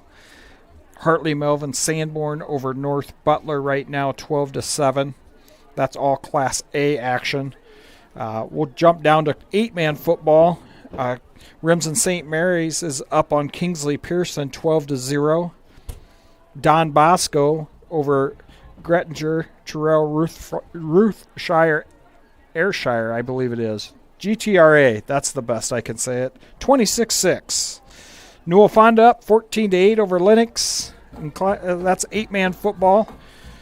Class 1A football down in Underwood. They're leading Western Christian 15-0. West Sioux over Ridgeview 28-14. In Class 1A action. Class 2A action, West Lyon is leading Spirit Lake 21-0. Central Lyon is up 35-0 over Clear Lake. And OABCIG is ahead of Greene County 28-7. That there, folks, is 3 Northwest Iowa teams that could be in the final 8 based off the current scores, and they are all phenomenal football teams. So Central Lyon, just to kind of recap, they started the season with a couple losses. Boyden Hall, Rock Valley, I believe they were maybe 1-3, maybe 0-4 at the start of the season, and they came into the season preseason ranked number 1. Suffered some losses, got beat by Boyden Hall, Rock Valley, 3A team, got beat by Sergeant Bluff Luton, 3A team. Can't remember who they got beat by again. But they're a really good football team, and they honestly could make the run to the state championship game. They are loaded, have a phenomenal quarterback, D1 recruit, heck of an athlete, and so they're a team to watch. Obviously, Otabud, Arthur, Battle Creek, Ida Grove, the success speaks for itself the last couple of years for them. They're ahead 28-7, and obviously the West Lyon Spirit Lake game is just two phenomenal programs, include Class 2A. West Lyon once again is showing their postseason success repeat itself here, and they're up on Spirit Lake 21-0. So in 3A action, Boyden Hall Rock Valley is ahead of Sioux Center 27-0. That's a rematch from earlier in the year. Sergeant Bluff Luton is up 30-0. So that will be a quarterfinal matchup. If both of those teams hold out and play with the wins, they'll play in the quarterfinals next Friday night. Other action, Harlan is up 38-0 over Ballard Huxley. Those Harlan and Boyden Hall Rock Valley might be the two of the best teams in 3A. I know Sergeant Bluff has played them both. I have a lot of personal connections back to that Sergeant Bluff program. I have a ton of respect for Coach Smith and what he's done down there over in Sergeant Bluff, and that's two good football teams, might be two of the best football teams in the state, and Sergeant Bluff gets the opportunity to play both of them and might get an opportunity to play Boyden Hall Rock Valley for a second time. So that will be an interesting game. And the only 3A action that I have for local teams is Spencer and Lewis Central. Lewis Central has a lead of 28-7 over Spencer. So that's a quick recap of local scores in the playoffs here. Some levels are 2A, 1A, and A 8-man are all in their second round. 3A, 4, and 5A are all in their first round of the playoffs. So all the teams are trying to reach that top 8 level tonight. Nonetheless, whether it's first or second round, there's only 16 teams in each division that are left. So the winner of the night moves on to the final 8 in the state at each class, and hoping for that next win to get to the Dome. So far, the Wildcats have been playing well tonight. Had some big plays that have helped them find the end zone. Had a couple series where they struggled. The Timberwolves have done a nice job of kind of dosing in some passing there that I figured they would need to do to get the Wildcats kind of out of the box so they could free up their running game. But even pulling some guys out of the box, it hasn't really opened up the running game, I would imagine, like the Timberwolves would like. But I'm sure over halftime they'll make some additional adjustments to try to find some success in their running game, which coming into this game has been predominantly what they've depended on. So going into the second half, that's, I'm sure, their game plan. So we'll hopefully see a real good football game come the second half in the third and fourth quarter. So of the second round playoffs in Class A football for the Iowa High School Athletic Association. Other activities taking place here is the state cross country meet. WCKP cross country team has one athlete that's competing at the state cross country meet, Erica Kuntz. She'll compete tomorrow morning at 10:30 in the Class 2A state cross country meet. So Erica's one heck of an athlete, one heck of a track athlete, cross country runner. I'm positive she's going to go on a D1 scholarship to one of the schools. I know she's looking at a couple different options, and I'm sure she's going to make the right commitment that she's comfortable with. But she is fun to watch during track season. She can make the difference in a matter of no time at all. So best of luck to Erica tomorrow as she runs in the state cross country cross country meet tomorrow at 10:30, Class 2A. So we're going to get started here. Cats are going to kick off, starting the second half. Third quarter, put 15 minutes on the clock, 30 minutes left in the game, and I'm not sure. I haven't even looked to see what time it is. And it's only 8:20. That seemed like one of the longest first halves of Class A football that we've experienced in a long time around here. But we'll see what time we actually get out of here tonight. As we begin the third quarter, Wildcats will defend the south goal and kick off. Timberwolves will defend the north goal and receive. Paulson to kick off. Brendan Knapp deep for the Timberwolves.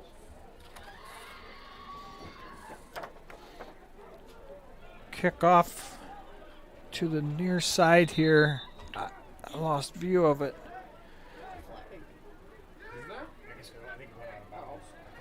Not sure if it went out of bounds or not. It either is a yep, it went out of bounds. Be on the 35. Timberwolves will get it on the 35-yard line. For the Timberwolves. We'll see what kind of adjustments the Timberwolves made at halftime. They were having some success here in the second quarter with the little passing, trying to open up that game for them. I'm sure the Wildcats will make some adjustments defensively. Also, Coach Bramer does a heck of a job on that side of the ball. Good play call there. They did find some success with that little run play with Myers. I know they would run that on fourth down at least one time for a first down, and they go right back to it here to start the third quarter.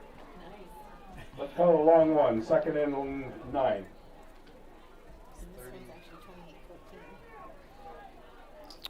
Second 9 for the Timberwolves.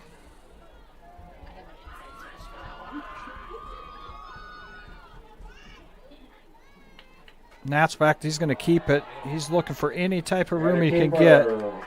And he fumbles. Ball's on the ground. Cats recover. They might call him down. Nope, they're calling for a new football, so it's going to be Wildcats ball. Fumble by Knapp. Knapp's asking for a face mask. Nice defensive play by the Wildcats. He put his hand there. I don't think he grabbed though. I know there was a hand that did brush over it. I don't think there was any true contact with that face mask, but at the 32-yard line in Timberwolf territory, the Wildcats. Cats get the ball. Great field position here on the 32-yard line of the Timberwolves. Klunder's back to receive the snap here. Big Mac. Nice play. Nice hit by number 40. Broke up by Rodriguez. Rodriguez with a great hit there. Great play. Incomplete. 2nd and 10. Caleb Morgan at center for the Wildcats. Sanford at right guard. Left guards Andrew Martins. Plone and Copeland at tackles, it looks like right now to start the third quarter. Those interior three guys are going to be important components of the wrestler season of the upper weights, so nice to see them getting some action on the football field. Good play here. Ooh, gonna have a pass interference call by Knapp. Carter Blyle got bumped into as that ball was as he was reaching back for it. So gonna be first down for the Wildcats. Pass interference on Knapp. It's still a good play. I mean, we'll give the Wildcats a first down. Honestly, that was not a terrible play by Knapp there. Just kind of bumped into him a little bit too early. So Knapp's a great football player. He's a lot of fun to watch.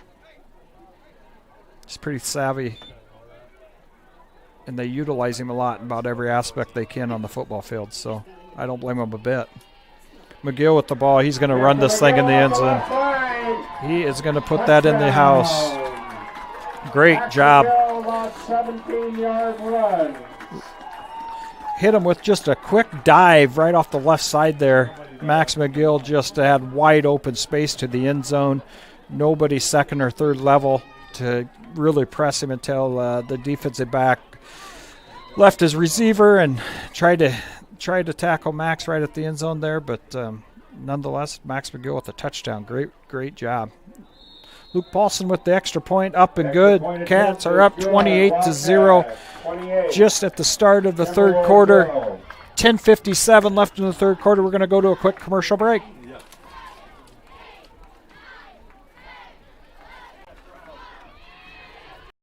United Bank of Iowa is proud to support Woodbury Central Sports and ready to be your bank. As Iowa's #1 ag bank for the past 17 years, their experienced ag lenders are ready to help your farm operation succeed for generations to come. United Bank of Iowa is also ready to finance your new home, vehicle, or business. Come to United Bank of Iowa for your child's first savings and checking account and have all the benefits of online and mobile banking. United Bank of Iowa is committed to rural Iowa and the communities we serve. The difference is here at United Bank of Iowa, with offices in 35 locations in West Central Iowa including the local Mobile office, member FDIC.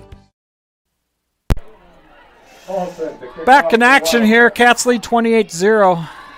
Want to say a quick thanks to our video production guy tonight, Chase Fox, helping me out up here, giving us some more action from a time clock perspective and trying to do the first and down and markers, and he's got a lot of things going on, so we're doing our best. The time clock thing's kind of been the funnest thing to watch because we've been measuring the stick to the actual clock, see how close you can get. So. Cats take care of business there on the kickoff down at the 23-yard line. Timberwolves will start at 23-yard lines, but also want to give a quick shout out to the sponsors. They're all rolling on the bottom side of the screen there. As you can see, we have a number of local businesses that have stepped up to help us out. Some of them helped last week. Some additional ones jumped out to help this week. We've got a lot of support for next week if we do make it to that game. So we do truly appreciate the sponsors that have stepped up to give us the opportunity to broadcast this game. Thomas with a nice reception there, nice pass by Knapp. So, but anyway, I was just talking about our sponsorship. The Iowa High School Athletic Association does charge for us to broadcast this game come the playoffs. So every week we are looking for sponsors to step up and help us out, and we truly do appreciate each and every one of them that have provided us the opportunity to do this. Fuller Digital Solutions does a really nice job of providing the equipment and the opportunity and the service and doing all the background work, making sure that I can show up here on a Friday night and just get on here and talk about football and enjoy that. And Gabe Fuller with Fuller Digital Solutions just would jump on the computer at any time and help me out to make sure that we can provide a quality broadcast. So truly do appreciate all the sponsors, appreciate Fuller Digital Solutions for giving this broadcast opportunity for the Wildcats and for myself to do this. So just want to make sure I recognize all of them at some point tonight because I don't want them to go unrecognized. So, and I know Southwest Valley's athletic director did reach out to Gabe and offered to help cover the cost, and we truly do appreciate that. And I'm glad that some fans down there are able to jump on and listen to this and watch this game tonight. So, they're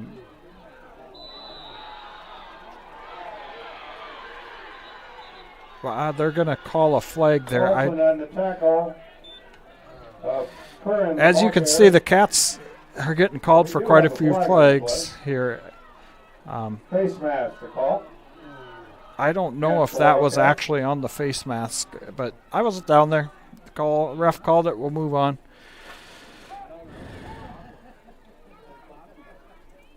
Personal foul will give them a first down.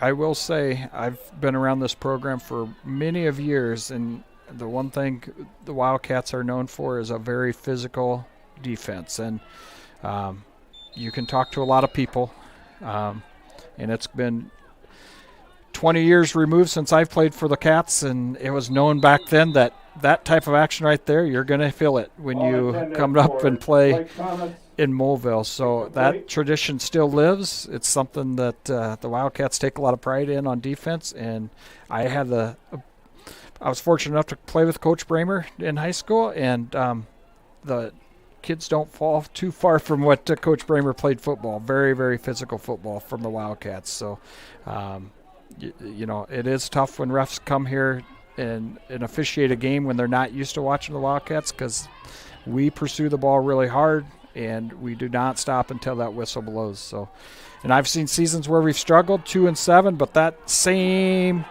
game plan happens week in and week out for the Wildcats. So even when we're struggling, the defense, the kids are expected to play hard football, hard-nosed football, and I appreciate that mentality that we instill in the kids. It's something that you got to learn. This is a physical sport, and in life you're going to have obstacles, you're going to have things, and you got to learn to fight through it. So it's not a bad attribute to have as long as you play within the rules. So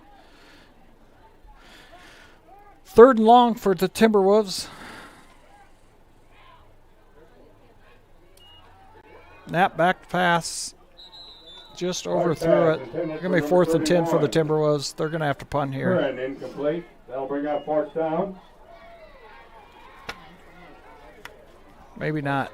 They're going to go for it 4th and 10. 4th and 10 for the Timberwolves. They're going to go for it here. I'm sure they're going to be looking for Marshall Knapp out here right at the sticks is my guess. Nope, punt. Punt by Knapp. I don't think Coach Bramer would like that very much if Lyle touched that ball, but nice kick, that stake looked pretty big every bounce it got, so he held off. The Cats will take over on the 35. Carter did really want to grab that ball, and he really likes to pop that thing back and forth, and he'll run sideline to sideline looking for an opening. But he held off. Cats get the ball in the 35, lead 28-0. Max McGill running the ball again there. Great play. Who was that there? Great play, 57, I believe that was again. Colin Jacobs. By Robert. That was Colin Jacobs, number 57 on the tackle. Came up hard and fielded that. Great play.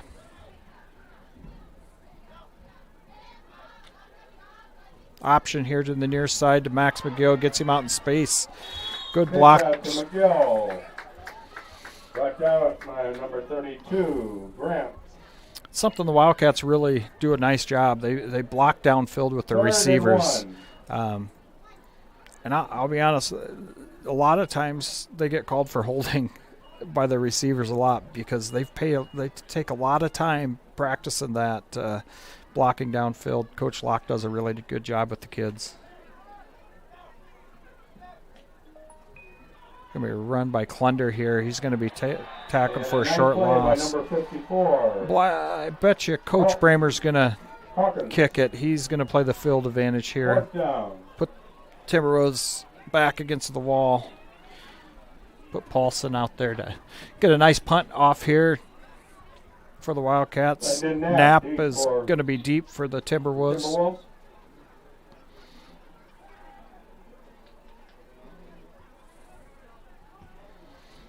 Not the best punt that Paulson's had, but it's going to get a good Wildcat bounce right at Kyan Schultzen and going to be down at the 26-yard line.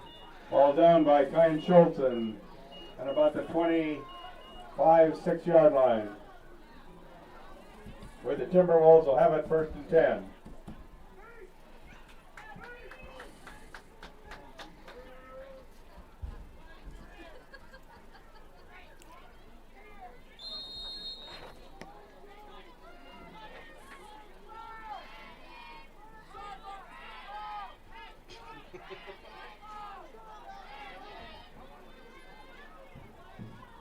First and 10 for the Timberwolves. Knapp back to receive the snap.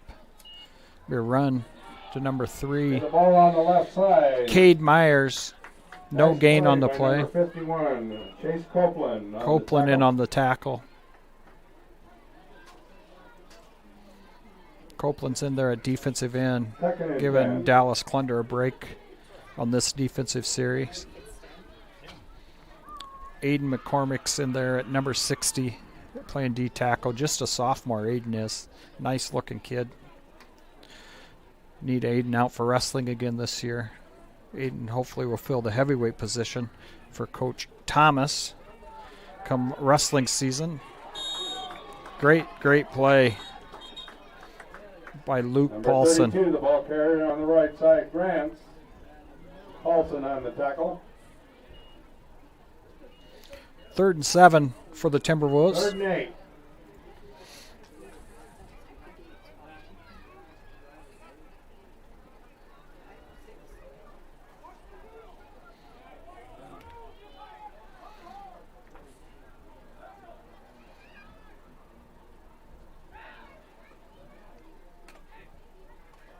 Knapp back to pass. Looking for Marshall Knapp. All intended for Copeland was in there. O'Mara was in there. Ball was underthrown to Marshall Knapp. 4th down and 7.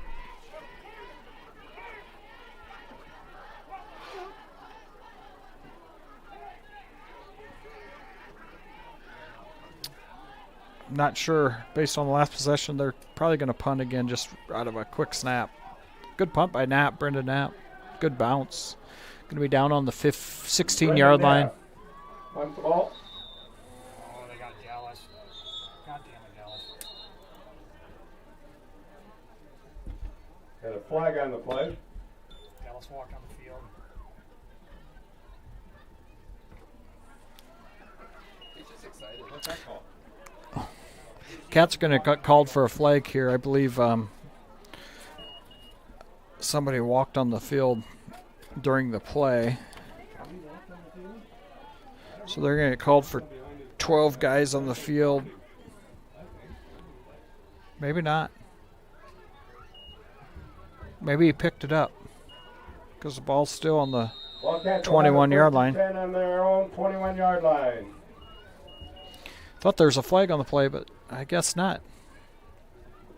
They're set up on the 21-yard line. Cats are 1st and 10. 6:04 left in the third. A little bumble. Dallas gets it. Oh, he's going to get sacked for a big loss. Going to be 2nd and 20 for the Wildcats. Looks like they bobbled the handoff there between Paulson and Klunder. Klunder picks it up, tries to get free, gets spun 3 or 4 times, and a loss of 10 is the result of the play.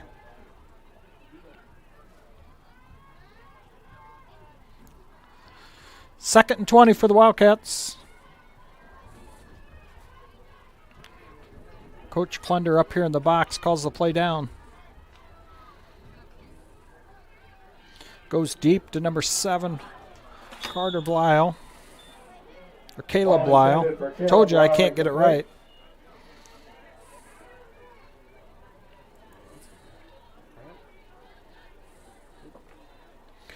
Number 4, Blake Thomas, was a little slow to get up there. He's up under his own power, head back to the line of scrimmage. Third, right? 3rd down and 20. 3rd and long.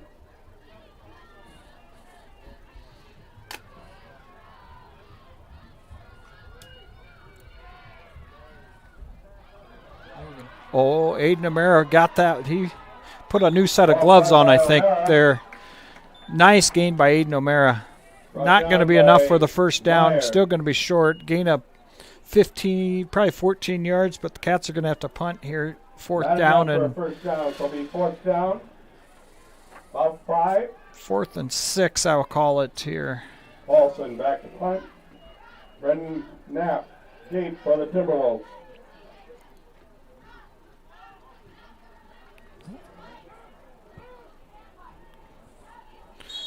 Ball's going to be down on the 38-yard line of the Timberwolves. The punt goes out of bounds at about the 38-yard line of Timberwolves territory. The 1st and 10 Timberwolves. 4:33 left in the third quarter. Cats lead 28-0. Had a couple possessions here where haven't got much movement on from the offense, but Cats defense is back out there. They've done a nice job keeping the Timberwolves in check here on their running game, forcing them to probably pass a little bit more than they would like. They've had some success passing the ball, and I think they're going to look at this again. Wide receiver screen out there. They're going to. He's going to be open down the field. Christian Kruger is going to be there. Like I said, Christian Kruger has done a phenomenal job. Kruger, incomplete. We do have a flag on the play. Flag on the play. It's going to be on them. I think it's going to be a legal lineman downfield is what it's going to be on the Timberwolves. But like I said, Christian Kruger is just this first-year starter. He's done a heck of a job this season at free safety. Been a lot of fun to watch. And it's just great to see Christian get the opportunity to show what he's capable of doing. Because I think sometimes he doubts himself a little bit, and he shouldn't. He's got a lot of talent, and he's a lot of fun to watch.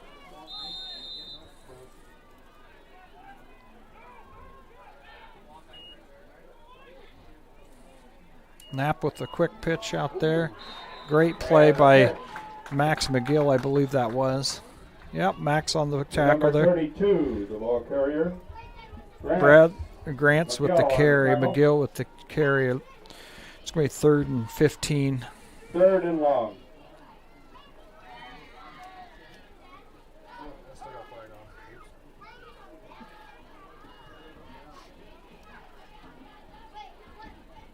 Third and long for the Timberwolves.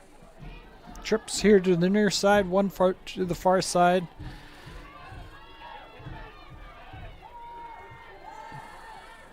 Good play, good catch by number 3. Number 3, Cade Myers with the catch. Good play. Brought down by Caleb Lyle. That'll be enough for a first down into Wildcat territory. 1st and 10 for the Timberwolves. 43-yard line. Not much you can do there for the Wildcats. That was just a great play call, great pass, great route run by Cade Myers. He's had a nice game tonight. Snap back, pass. Ball intended for Curran, incomplete. Little underthrown to Curran there on the far side. Going to leave it 2nd and 10 for the Timberwolves.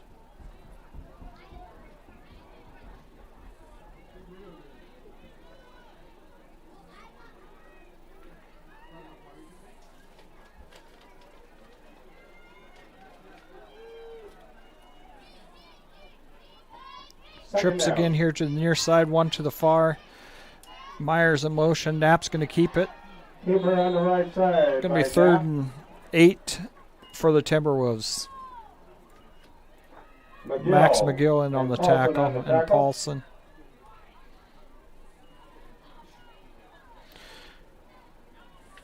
Those two are competing really hard to see who can end the season with leading tackles. So, they could be hostile at each other because McGill's the starting running back and Paulson's the backup. But I'll tell you what, Luke Paulson does not operate that. He's what you call the ultimate team player. Whatever it takes, Luke will do it. So he's been a good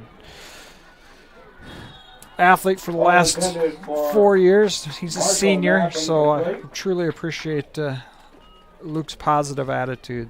Bring up 4th and 8. They're both great athletes, fun to watch.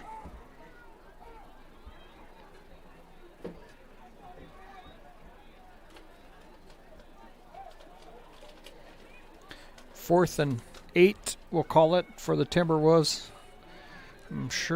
I doubt they'll go for it. I'm sure they're going to try to pin the Wildcats really deep in their own. Oh, man, that did not go. He might get a first down out of this, though. Nope, Eric McGill's there. They're going to punish him here right at the 40. Eric McGill lowers it and goes for a double leg takedown. I'm sure Coach Thomas is watching this down in Des Moines today and surely likes to see that out of Ricky McGill. So great tackle by Eric. Great contact. Wildcats will have it 1st and 10. A lot of people are going to be surprised when they see that kid on a wrestling mat this year. Last year he was out the entire season with a back injury. We used him a little bit in the wrestling room at the end of the season, but they're going to be surprised to see Ricky McGill on the wrestling mat. He's going to be a lot of fun to watch. Just have to keep him and Max separated during the wrestling season because you can see how competitive they both are. Brought down by number 3. So, but Myers. we won't keep them away from each other too much because it's a lot of fun to watch.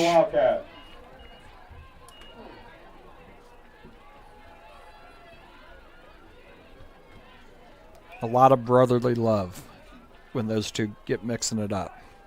That's how I'll leave that conversation. Klunder back. Takes snap. Max gets the ball again. That 57 has sneaked right through there. He has been the nemesis of that play here. Colin Jacobs has sniffed that thing out and done a heck of a job.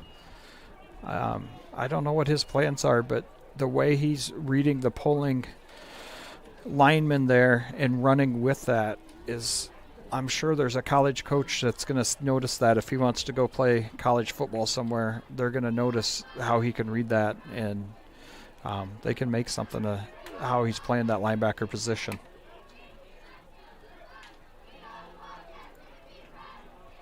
Nice play by Aiden O'Mara. He's going to get a first down. Now there's the Aiden O'Mara that we're used to seeing. He dropped 3 passes, 4 passes in a row, and now he's 2 for 2 again, so he's heading in the right direction.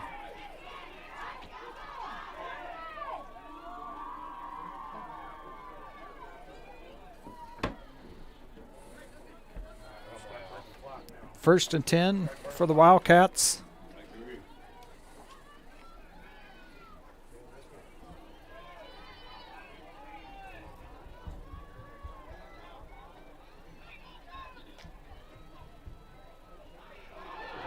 Max McGill, we ran right at their stunt. If we had replay there, you could see where they had Jacobs on a blitz there on a stunt. They tried to outguess the Wildcats. Wildcats run right at it, and typically if it's a whiff and a miss, it's a big gain like that, and that's exactly what the Wildcats got on that play. That's a great play call by Coach Klunder up in the box. First and goal for the Wildcats. Up 28-0.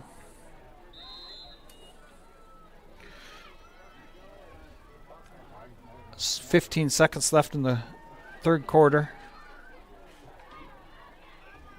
Going to run a dose of Max McGill again, and there he is. 57. Colin Jacobs.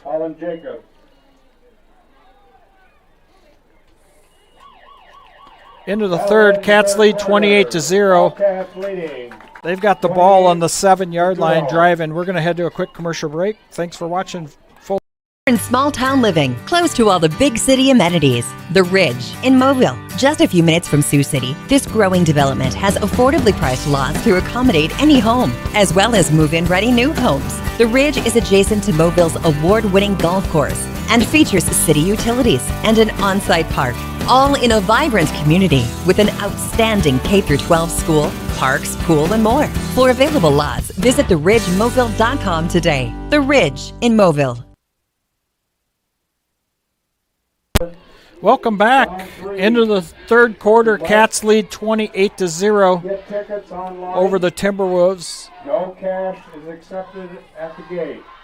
You must get your tickets online. Cats are driving, have the ball on the 7-yard line. At the gate. Second and goal.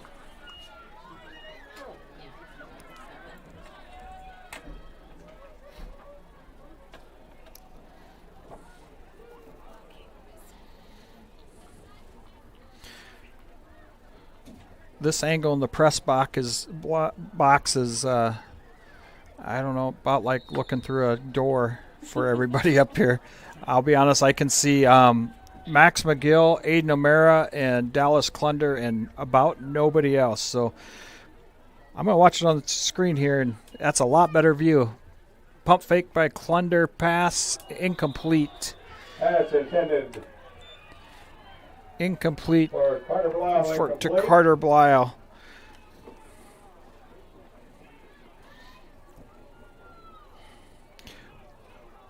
Wildcats need to put a second level on our press box here so we can have a little better view of the whole field, or as it gets really a tight view up here in the press box when it gets down to the end zones. Max McGill with the ball. He's going to get down there. He's probably going to be down. He's got to be close. 4th and 4. It looks like maybe 4th and 5. Cats are going to go for it here. 4th and goal. Announcer's calling it 4th and goal from the 4-yard line. Cats are lined up shotgun still.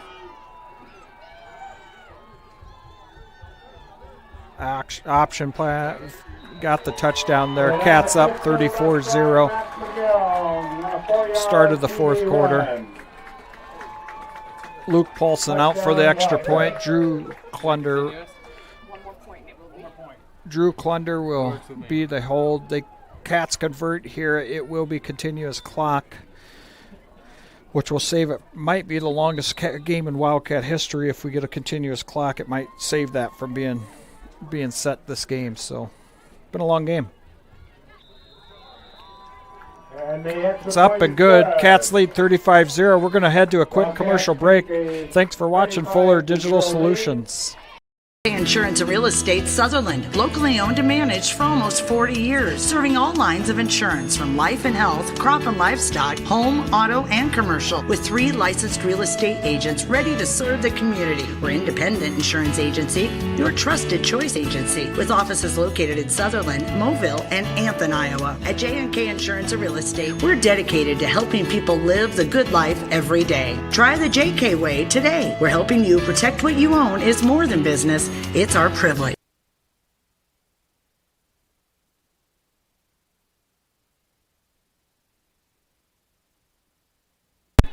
Welcome back here.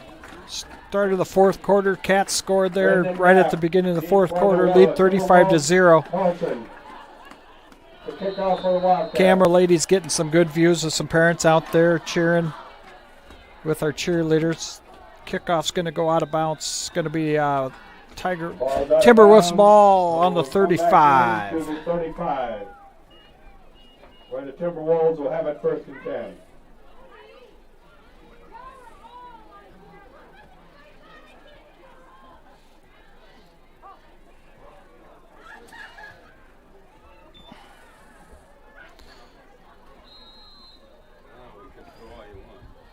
Wildcats have done a really nice job here not letting the Timberwolves get in their game plan of running the ball between the tackles or with Knapp. Knapp's a really good athlete, has real good speed. Here he is going to the outside again. He's going to have a nice gain here. Going to be 2nd and 5 for the Timberwolves. Nice run by Knapp. And Kruger on the tackle. There's a good name. Ryder Cooley. Haven't heard his name all night tonight. 2nd and 5. Another young man that's going to help out the wrestling team this year. We're going to do some live broadcasts of wrestling this season. I got Coach Locke down there on the sidelines. He coaches football, but during wrestling, I recruited him to join me for some wrestling tournaments when we go across the state. Keeper by Nav again around the right side. So if you're out there and you're wanting to watch the Wildcats wrestling here this season, I know a lot of people don't get to watch us very often as we travel around quite a bit. We're going to bring some live broadcasting to your living room and give you the opportunity to watch the Cats compete. So that will be a lot of fun. I can guarantee you Coach Locke will be plenty of entertainment on the headset. So you're going to get a kick out of listening to him and myself during wrestling season. So we're going to be kind of bored with our boys done. So we needed something to fill our void. It'll be a good time. Another nice run there. Knapp on the keeper once again. With Knapp. Brought down by Paulson. It's like Luke Paulson on the far side there with a tackle. Gain of about 7, 2nd and 3.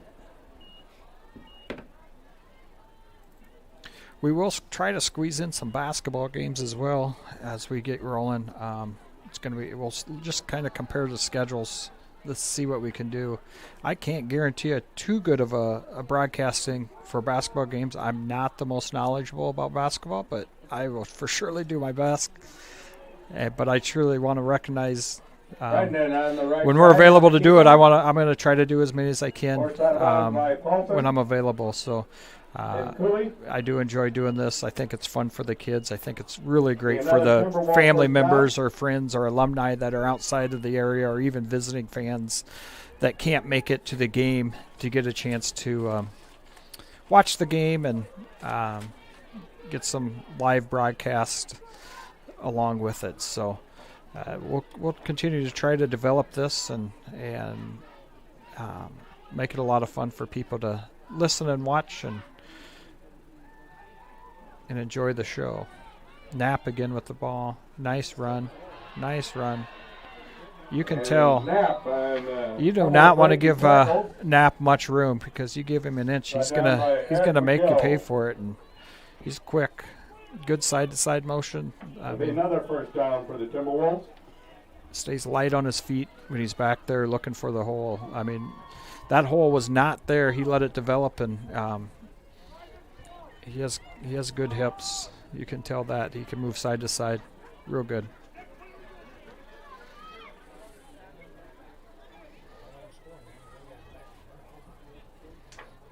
First and 10 for the Timberwolves.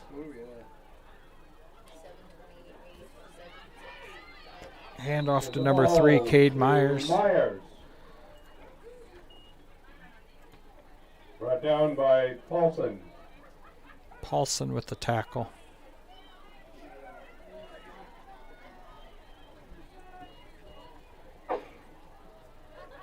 Second and 9. Second and 9. Cats up 35-0.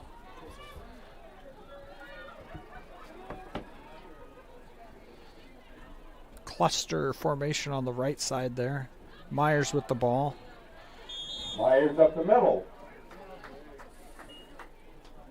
Sloan on the tackle. 3rd and 7 for the Timberwolves. 3rd and about 7.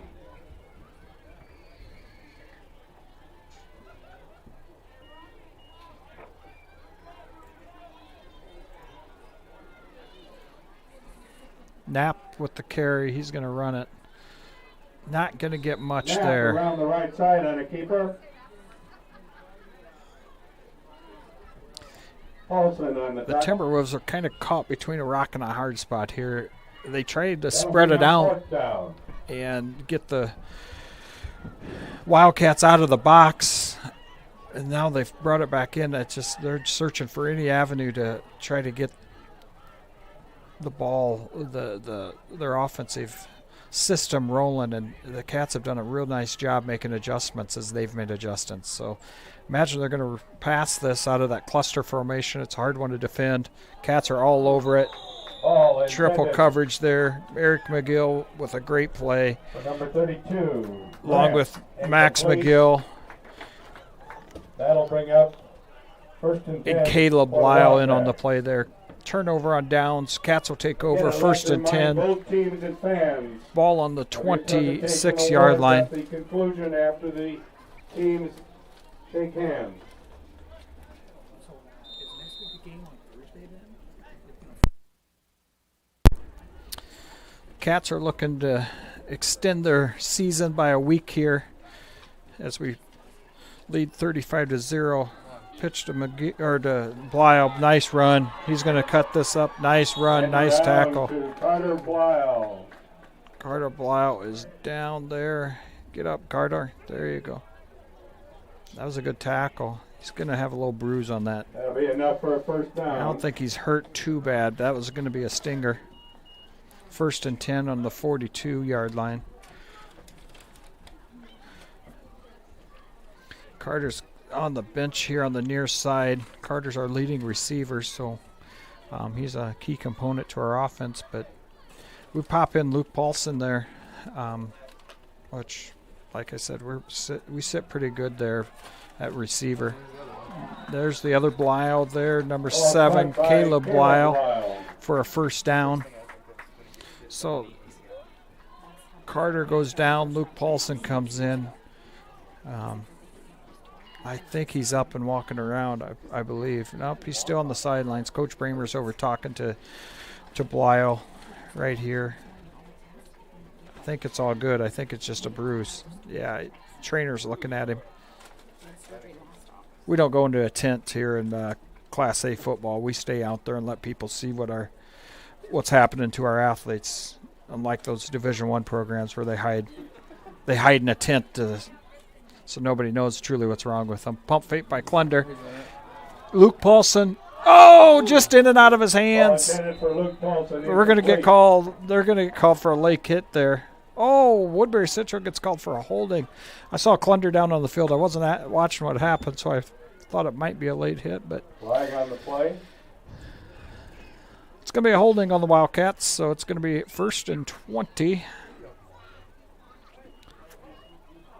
Carter's up and walking, so he's going to go back out there. Probably the best thing for him to do is to keep her.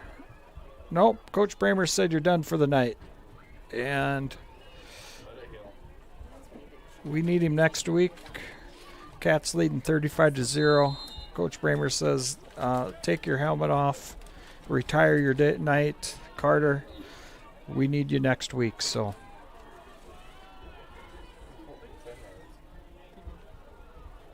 Luke will get the job done, that's for darn sure. A very versatile athlete Luke Paulson is. Can put him in a lot of different spots, and he's more than willing to do his job and go out there and work. So McGill off the left side, got down by number 10. Another holding on the Wildcats. Boy, it's going to be a 1st and stinking forever here. Call against us.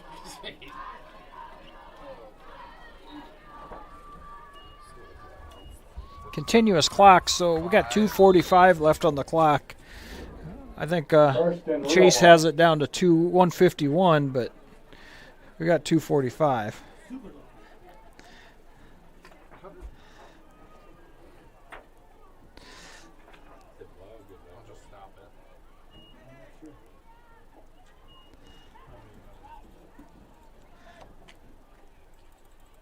Max McGill again with the carry. Nice run by Max. He's going to get 6 or 7 of it back. Max McGill on a run to the right side, brought down by Myers. Cooley's going to go in here, give 2nd Max and a long. break. Great game by Max.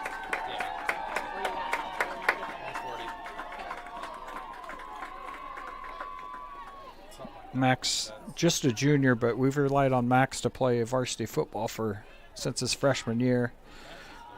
Relied on him to pop in there when Wade Mitchell got hurt his senior year in the quarterfinal game. We had Max step in at middle linebacker and running back in the state semifinal games. So Max has got a lot of playing experience. Hard-nosed kid, a lot of fun to watch play football. So 3rd and long.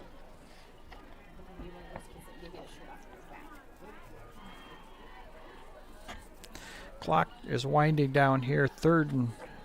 A long 3rd down for the Wildcats, but I'm sure we're just trying to run the clock out. 107 left in the game. Continuous clock. Cats up 35-0. At the end of the game, they're going to award some presentations. We're going to probably watch that on the camera, but by number 65. I'm probably going to go check scores, see if I can get update on scores, and then do a quick recap and get on with the night. It's been a great night of football, beautiful night. Southwest Valley traveled up here, made the 3-hour trip. Great football team. Nothing to hang their hats on. Talking before the game up in the press box here.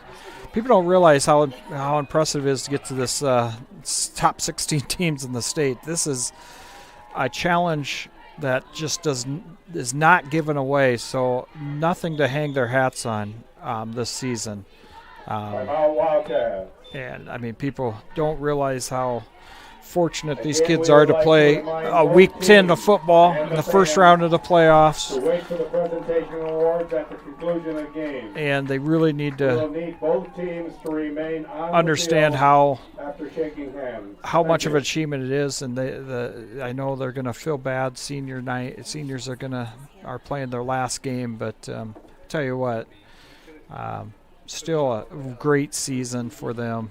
Nothing to be ashamed of at all.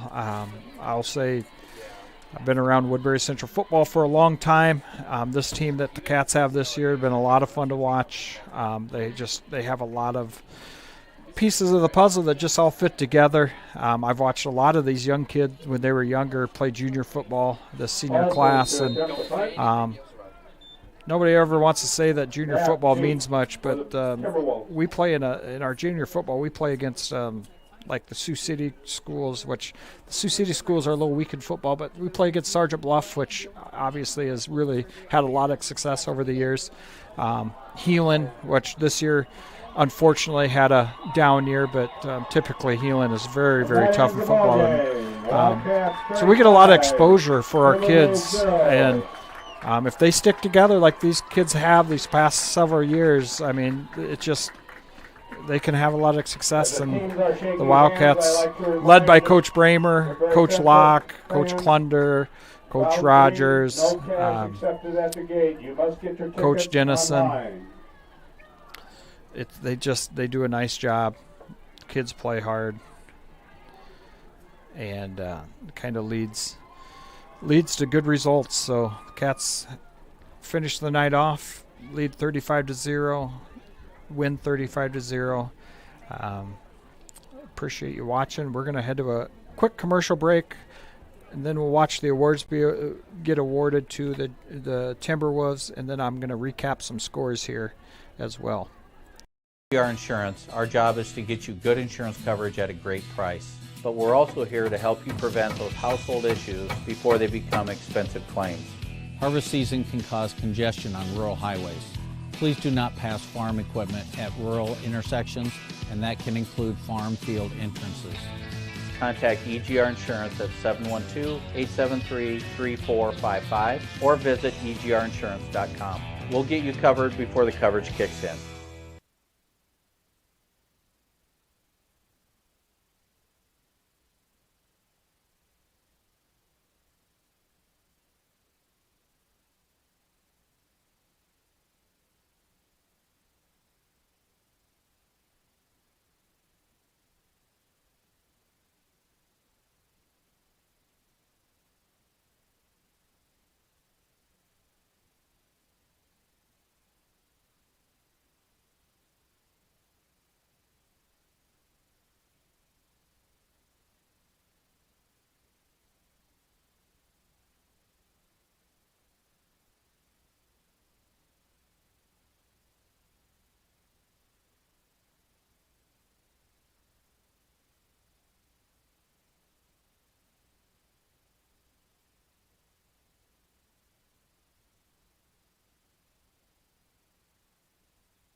Welcome back here. We're just going to do a recap. I've got some score updates from around the area. Underwood, we'll start out in Class A. We'll start out right where we need to. What's important?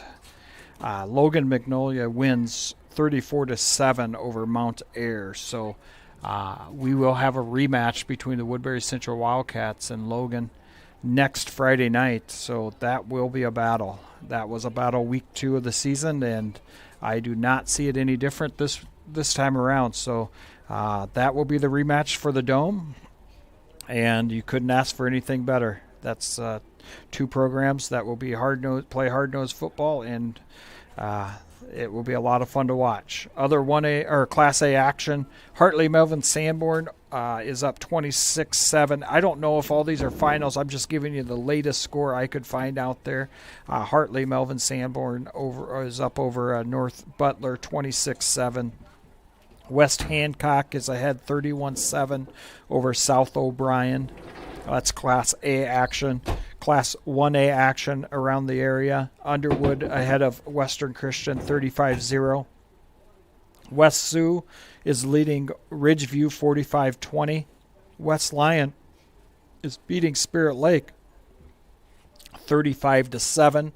Central Lyon 42-7 over Clear Lake. OA BCIG 34-14 over Greene County in 2A action. In 3A action, Boyden Hall Rock Valley 49, Sioux Center 7. Sergeant Bluff Luton 44-14. So there will be a rematch in Class 3A District 1.